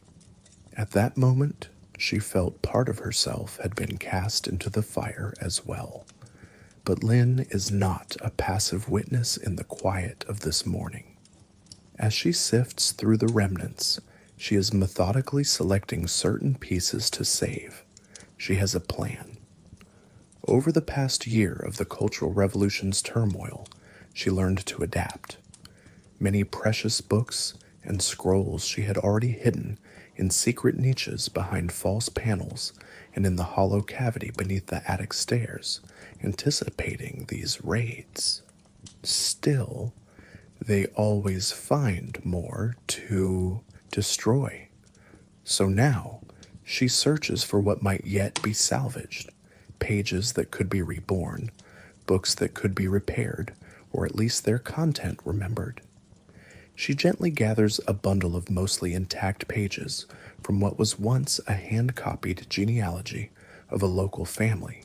Generations of birth and death records, lineage lines, now tossed as old ideas of family pride. One edge of the stack is singed, but the writing is legible. Lynn wraps these in another scrap of cloth. Perhaps she can return it quietly to that family someday, if it survived. If not, maybe to the local museum when sanity returns. When sanity returns? The thought is bold, but in her heart she clings to it. This frenzy cannot last forever. Someday people will want these pieces of their history back. As she stands up, her knees ache, and she presses a hand to her lower back. She has been going at this for hours, since the pre-dawn darkness. Her body is tired, but a determined energy carries her on. She moves through a beam of light and notices particles of ash floating like tiny ghosts. It suddenly strikes her how quiet it is. Only yesterday, these halls echoed with shouted slogans, Maoist songs blaring from a tinny speaker, the crashes of furniture being smashed. Now, silence. In that silence, an overwhelming sadness wells up. She remembers the library as it was years ago, sunlit afternoons, with students hunched over books, the rustle of pages, the polite whispers of researchers requesting a reference, the comforting presence of knowledge carefully cataloged on mahogany shelves. All that order and respect, gone, replaced by this desolation. She walks to a tall window and carefully unlatches it. The hinges squeak softly as she pushes it open to let the fresh morning air in. It's early autumn. Outside, the city is slowly stirring. From here she can see a few storefronts with their glass shattered and signs torn down, evidence that the purge of the four olds rampaged beyond. Just the library. Across the street, a stone lion that once guarded a doorway lies decapitated, an old custom literally defaced. Red slogans in bright paint cover many walls with phrases like, "Destroy the old, build the new," "Long live Chairman Mao," and "Revolution is no crime." These slogans swirl through daily life now, repeated until they almost lose meaning. But Lynn feels each one as a sharp blade. On the distant corner, she spots a small group of people queued quietly at a water pump. They go about their tasks with eyes downcast, speaking in hushed tones. Everyone is careful, not wanting to attract negative attention. Perhaps some of those people remember coming to this library in better times. Would they notice if a bit of smoke still rises from its chimney where books burned? Possibly, but they would likely sigh in silence and carry on. Overt mourning for destroyed books might itself be seen as suspect, as valuing the old too much. Lynn closes the window and returns to her gathering. She reminds herself she must be done before the others return. Red guards often come in waves. They might decide to use the library hall for a denunciation meeting later, or simply check that their destruction remains. She must not be caught in the act of hoarding bourgeois books.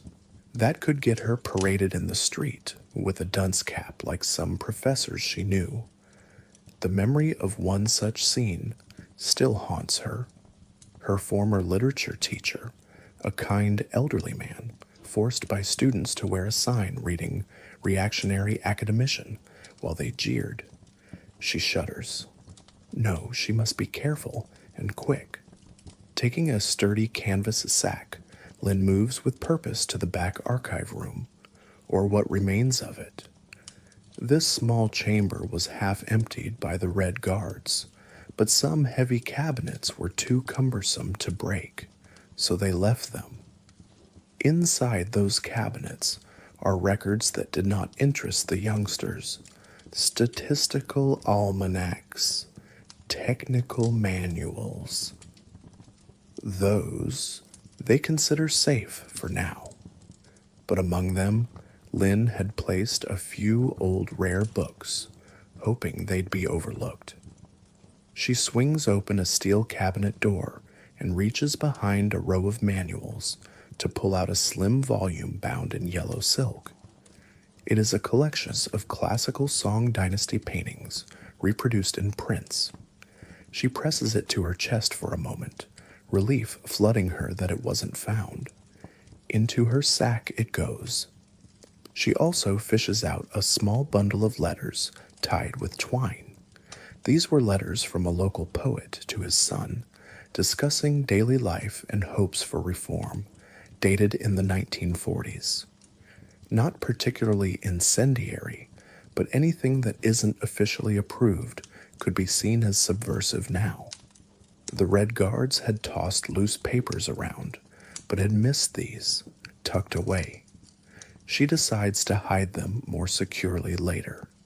They capture a piece of personal history, something in short supply when the aim seems to be to erase personal identities in favor of collective zeal. As she closes the cabinet, something fluttering on the floor catches her eye.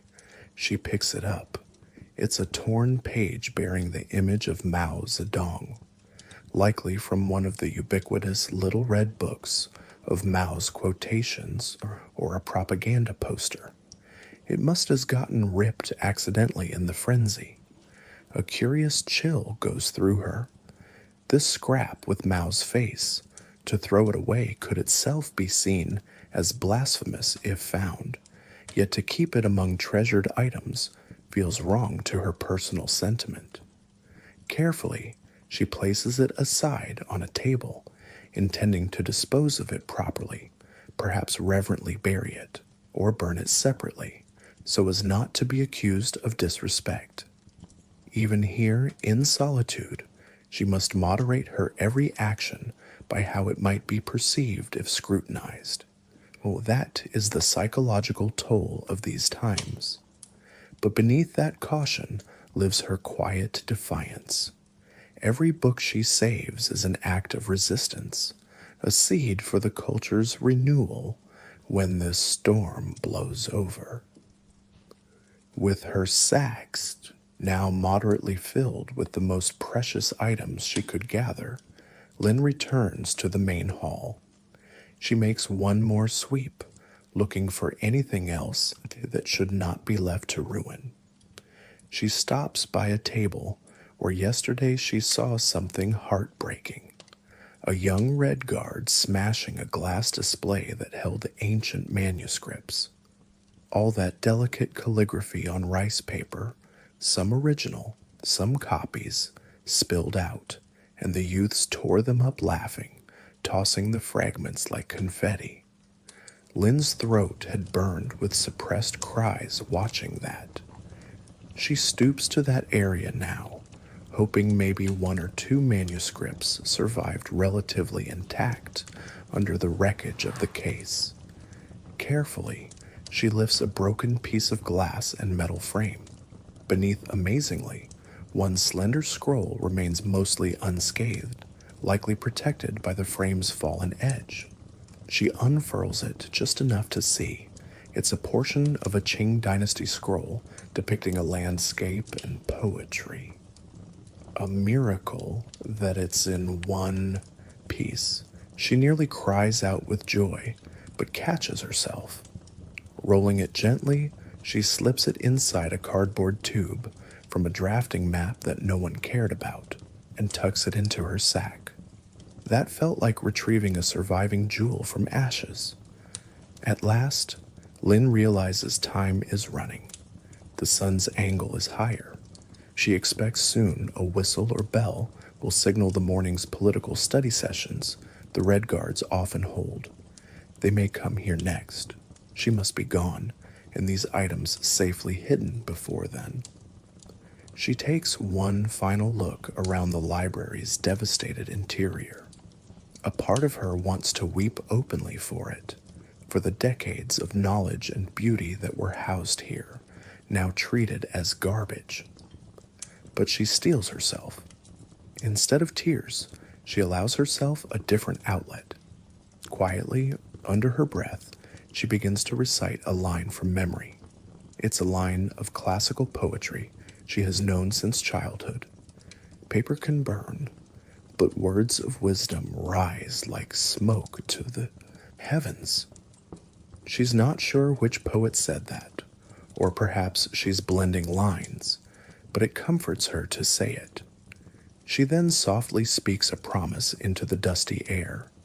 I will remember. I will keep these safe. It is as if she's addressing the soul of the library itself, assuring it that not everything will be lost. With that, Lynn shoulders her sack. Though not very large, it's heavy with the dense weight of books and papers. She is slight, but determination gives her strength. She makes her way to a discreet side door that opens into a narrow alley. That's her usual entrance these days, since the front was vandalized, and it's safer not to be seen going in and out too much.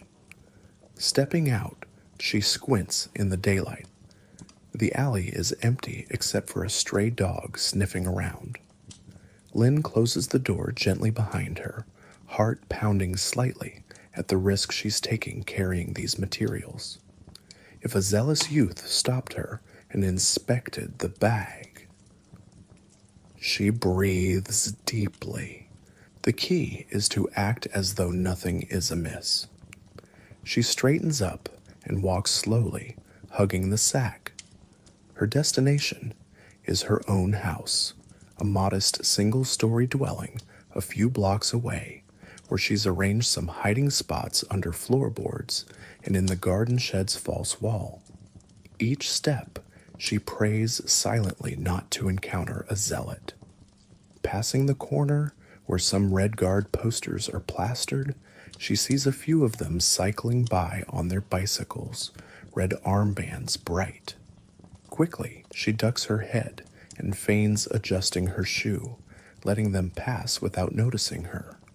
It works. They ride on, chatting boisterously about a rally planned at noon. Reaching her home, Lynn slips through the gate and bolts it. Only then does she allow herself to exhale the breath she'd been holding. She heads straight to the hidden cache beneath her kitchen floorboards. Removing a small rug and prying up a wooden plank, she reveals a hollow space where she's already kept a few books. One of them a gift from her father, a rare edition of Dream of the Red Chamber, saved from an earlier purge. Now she adds the Tang poetry book, the song painting album, the genealogical pages, and the scroll, wrapping them all in oilcloth to protect from moisture.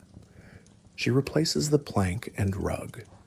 Then she goes to the shed and conceals the rest, the letters, some loose pages, and a couple of smaller books, in a gap behind a tool rack where she fixed a false backing. When all is done, she finally leans against the wall, closing her eyes. It's over for now. The items are as safe as she can make them.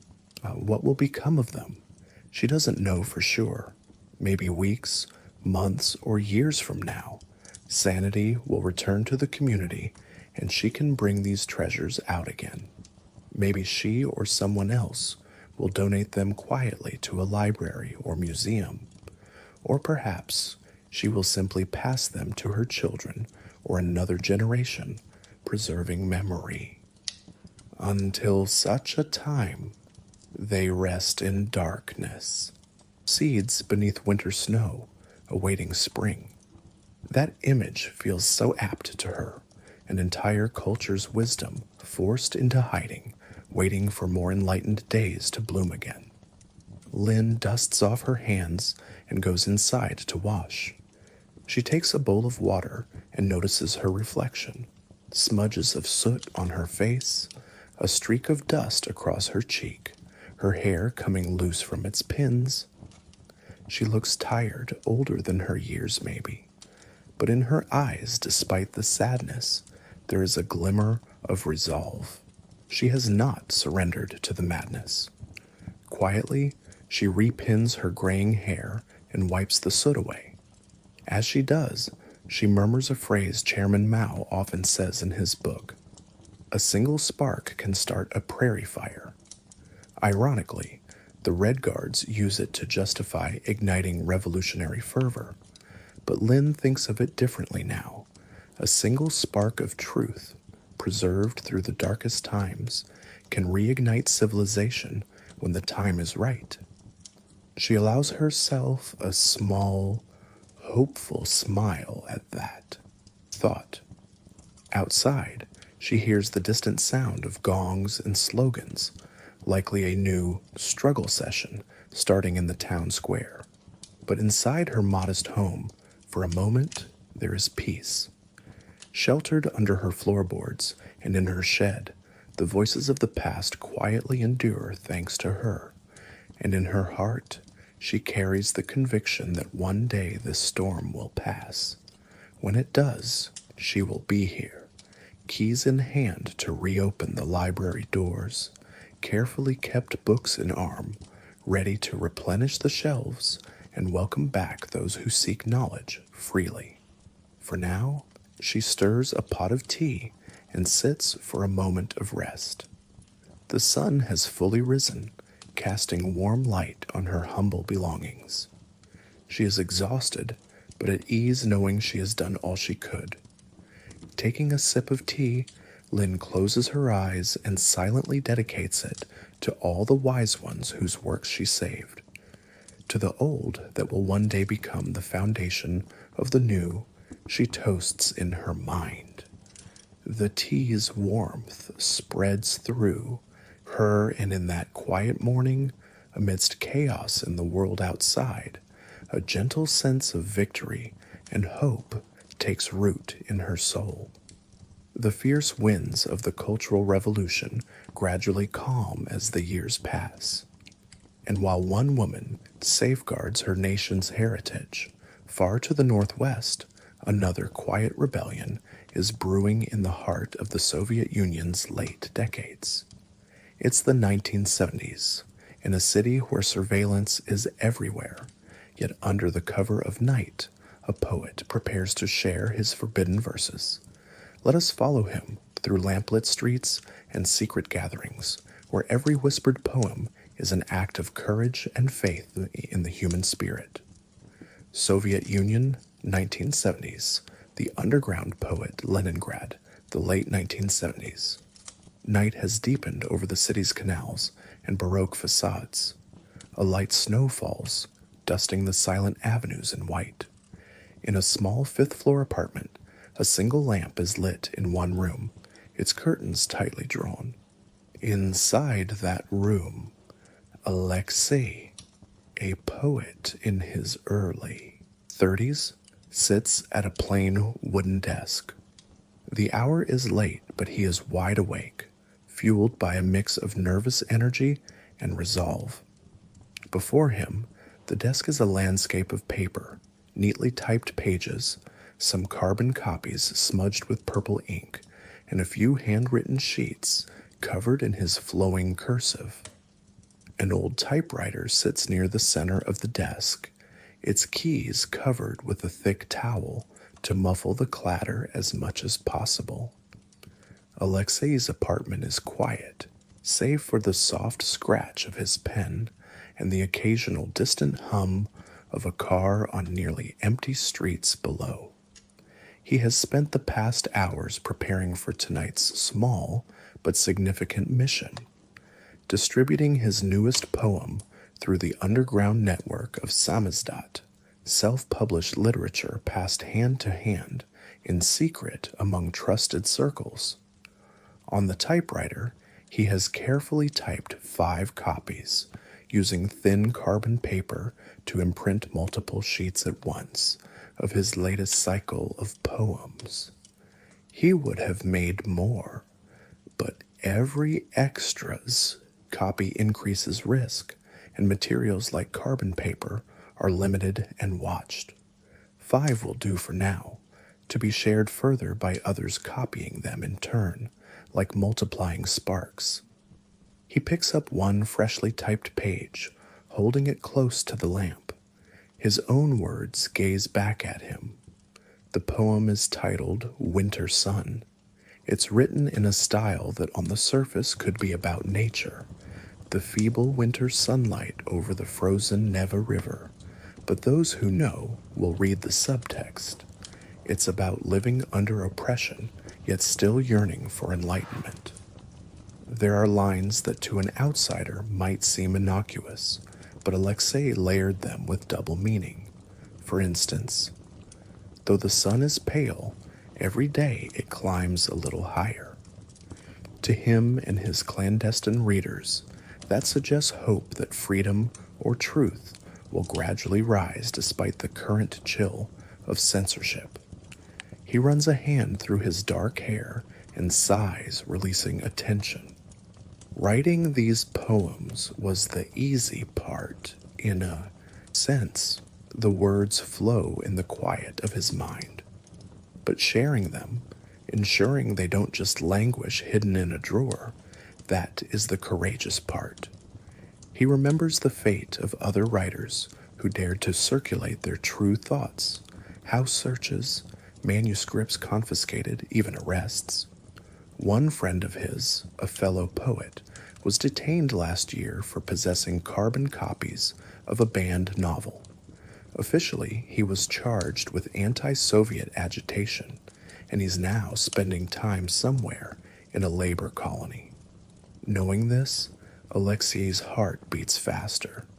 He knows the stakes each time he passes on his work, but something in him insists that these truths be said, that the undercurrent of genuine expression must continue flowing beneath the frozen surface of official lies. On the desk, next to the papers, lies a small transistor radio, one he sometimes uses late at night to catch forbidden broadcasts like BBC or Voice of America, under his blanket to hide the noise. But tonight, it's silent. Instead, another sound fills the room, a faint strain of music. From the apartment next door, someone is quietly playing a guitar. Alexei pauses to listen. The melody is familiar. It's a song by Vladimir Vysotsky, a beloved bard whose gritty, heartfelt songs were never officially approved, but spread like wildfire in underground recordings. The neighbors' soft singing of Vysotsky's lyrics about freedom and conscience is a gentle reminder to Alexei that he is not alone.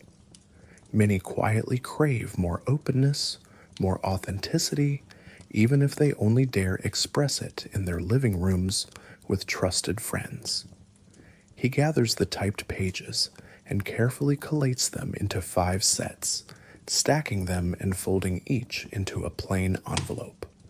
On each envelope, he writes a first name in pencil, code names of sorts for his contacts who will receive them. One is marked Nadezhda, which ironically means hope in Russian. That's the code for a friend in the city's literary club who will know how to quietly spread copies. Another reads, Petrovich. That's a contact at a printing office who sometimes sneaks extra copies out. Using pencil means the names can be erased if needed. He double checks that he has included all pages in each envelope and that none of the original carbons are left behind. Satisfied, he slips the envelopes into the lining of his coat, which lies on a chair. Alexei stands and stretches his legs, feeling a mix of excitement and anxiety swirling in his stomach. He crosses to the window and peeks through the curtain's edge.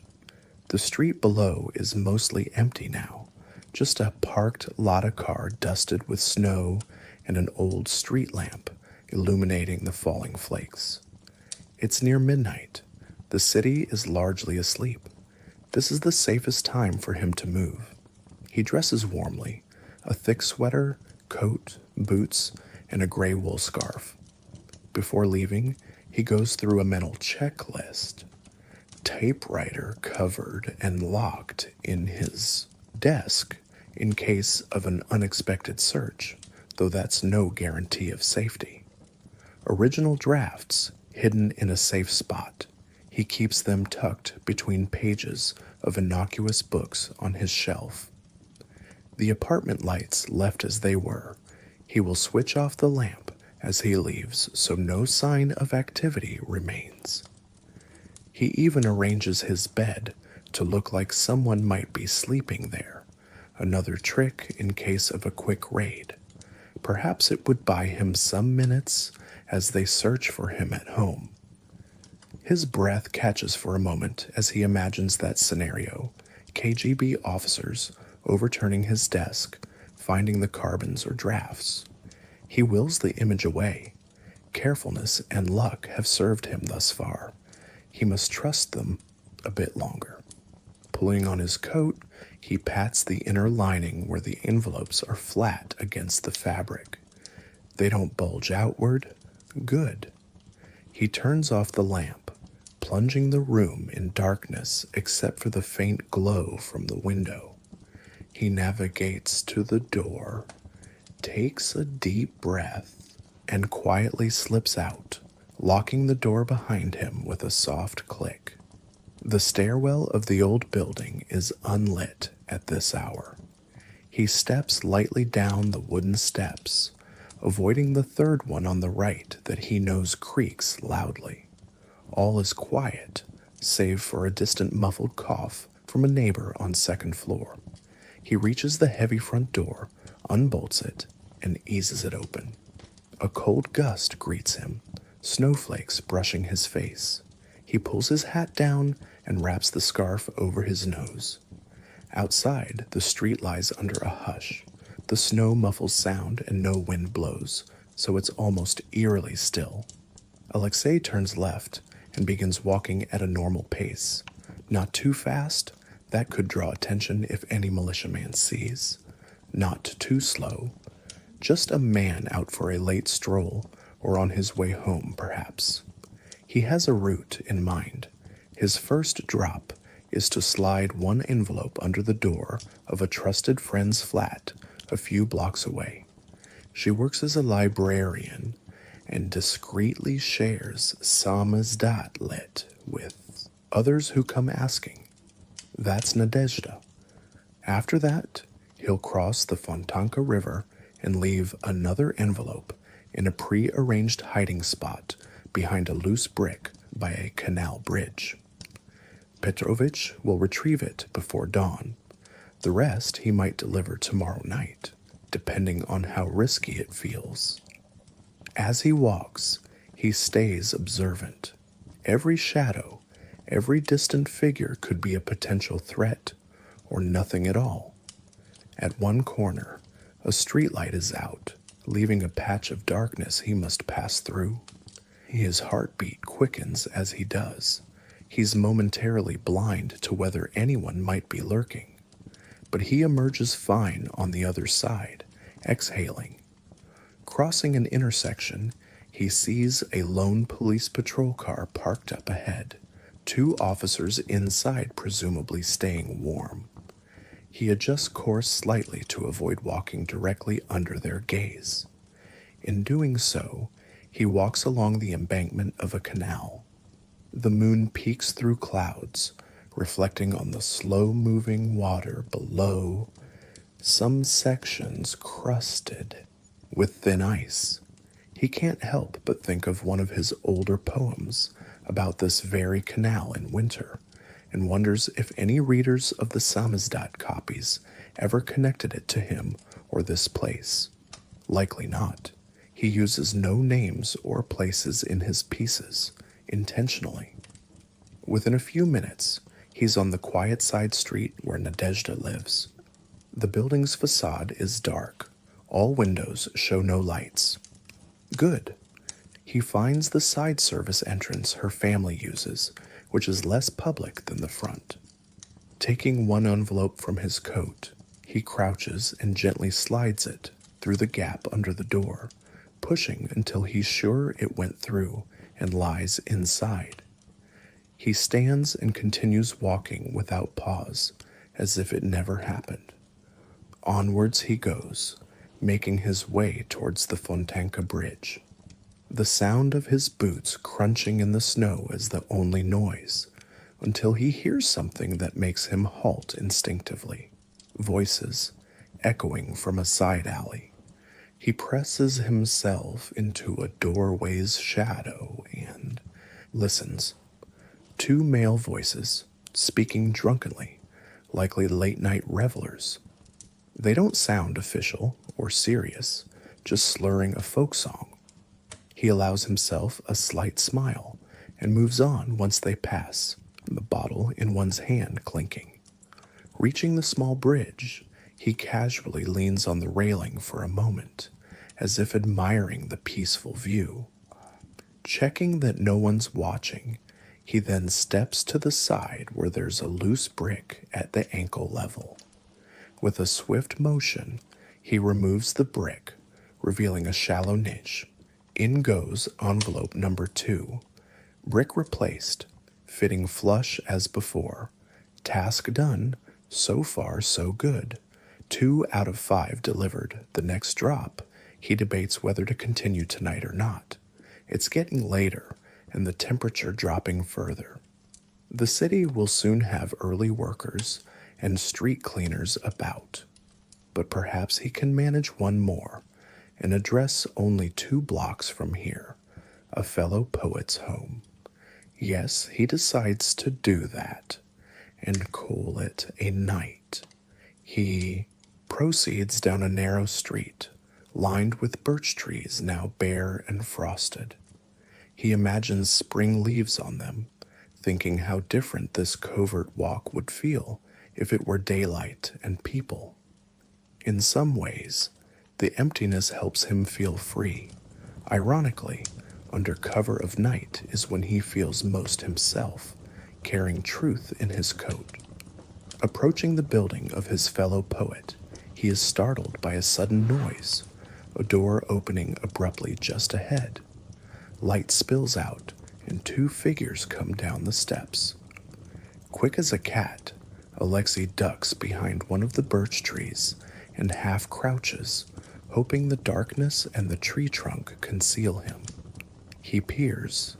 It's a middle-aged man and woman, seemingly just leaving their apartment, perhaps heading to some early market duty. They speak quietly about something domestic, not KGB or police. He relaxes. They shuffle off in the opposite direction, not noticing him. He straightens and waits a few beats. Then he approaches the same doorway they came out of.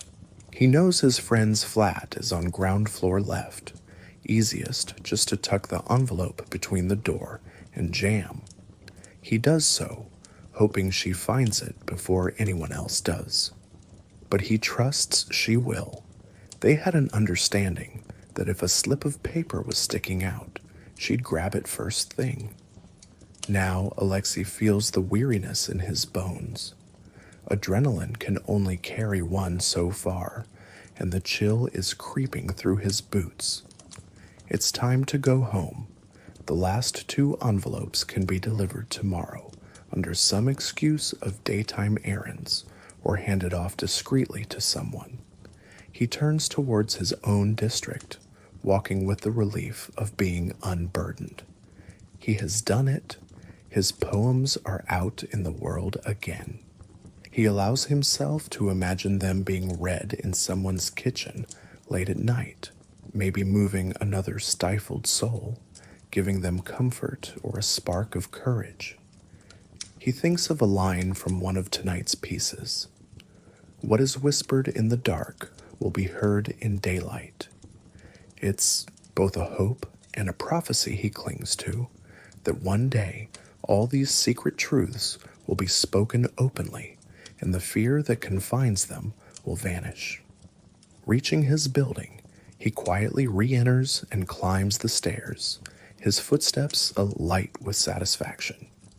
Inside his apartment, he removes his coat, feeling the weight of tension slip off with it. All seems as he left it, safe. Before anything else, he goes to a small shelf and pulls out a plain notebook. In it, he records discreetly the journey of each of his works, where copies went on what date. He writes in coded abbreviations, to avoid incriminating names, that 3 letters were delivered tonight successfully. This log is for himself, a map of his quiet campaign over time. Skimming past pages, he sees evidence of years of persistence, despite crackdowns and scares. It heartens him to realize how many words have flown under the radar because people cared enough to keep them alive. Finally, Alexei prepares for some rest. Though still dark, dawn isn't far off, and he wants a bit of sleep before morning. As he lies on his small sofa, the bed still made as decoy, he reflects on the night's events. The city outside remains peaceful in its slumber. He finds himself silently reciting a new line that comes to him, something about footsteps in snow leaving no trace by sunrise. Perhaps a metaphor for his secret deliveries? He smiles at the poetry life imbues, even in his covert acts. His last thought before drifting off is one of quiet triumph. They have not silenced him, nor countless others who share banned songs, books, ideas. Together they form an invisible republic of the mind that the state cannot fully control. And as long as he and others continue to carry these sparks through the darkness, there is hope that one day these sparks will form a brilliant dawn. With that comforting image, Alexei lets his tired eyes close. The faintest hint of early light is on the horizon. But in his heart it feels like the promise of a full morning yet to come, a morning when he might walk these same streets, but freely, his poems published under his own name, read by anyone who cares to listen in the clear light of day. Morning comes gentle and pale to a sleeping city, to a quiet village, to a classroom and an office and a home. And through all these scenes we've visited, the newsroom editor, the wartime filmmaker, the cautious teacher, the guardian librarian, the midnight poet, a common truth emerges. Even under the strictest regimes, the human spirit finds ways to question, to create, to preserve. The propaganda and censorship that sought to control minds succeeded in many ways, yet never fully extinguished independent thought. In secret, in whispers, in code and art and memory, people carried truth like precious embers, shielding it from the storm until it was safe to glow openly again.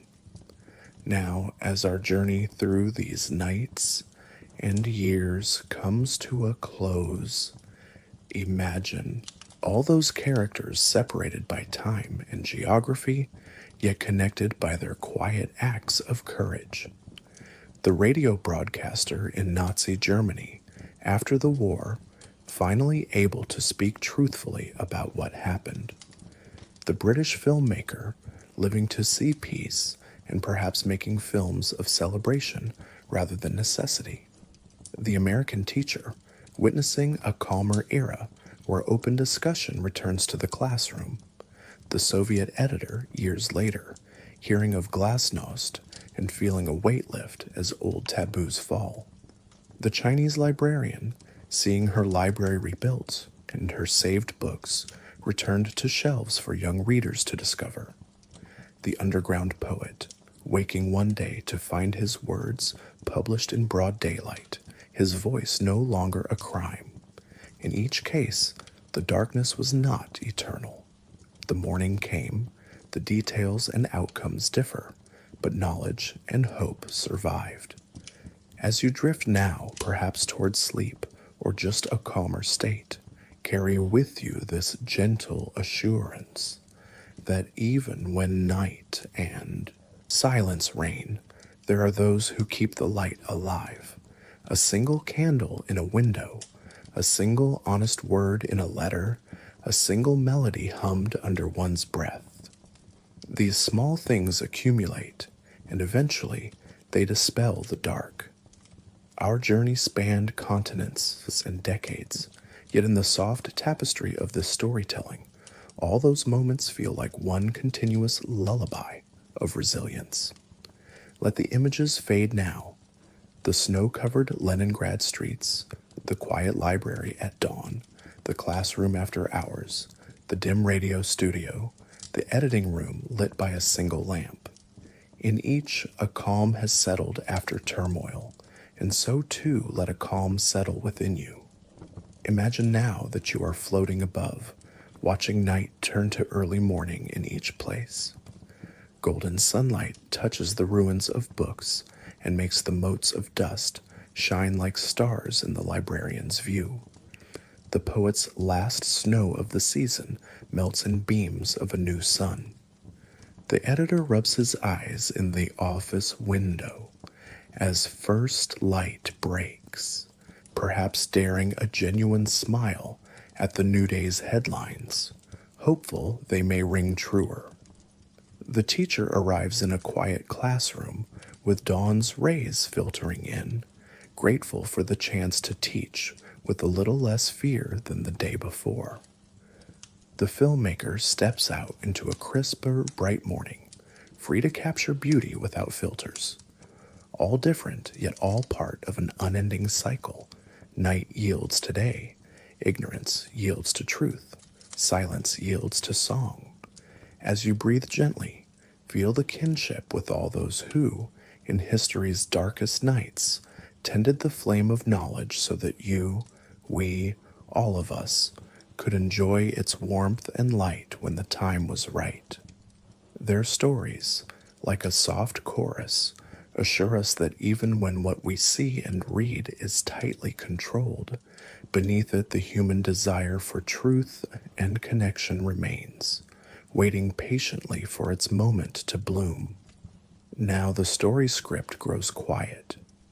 The characters we met fade into the background, each finding a measure of peace in their journey.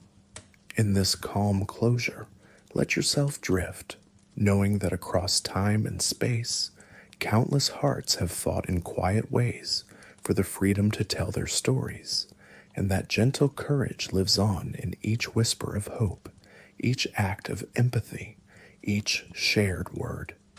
The night is serene around you, and the world of these tales rests. Take comfort in the calm, rhythmic certainty that after the darkest dusk, morning always comes. In that certainty, you too can release any lingering thoughts or worries.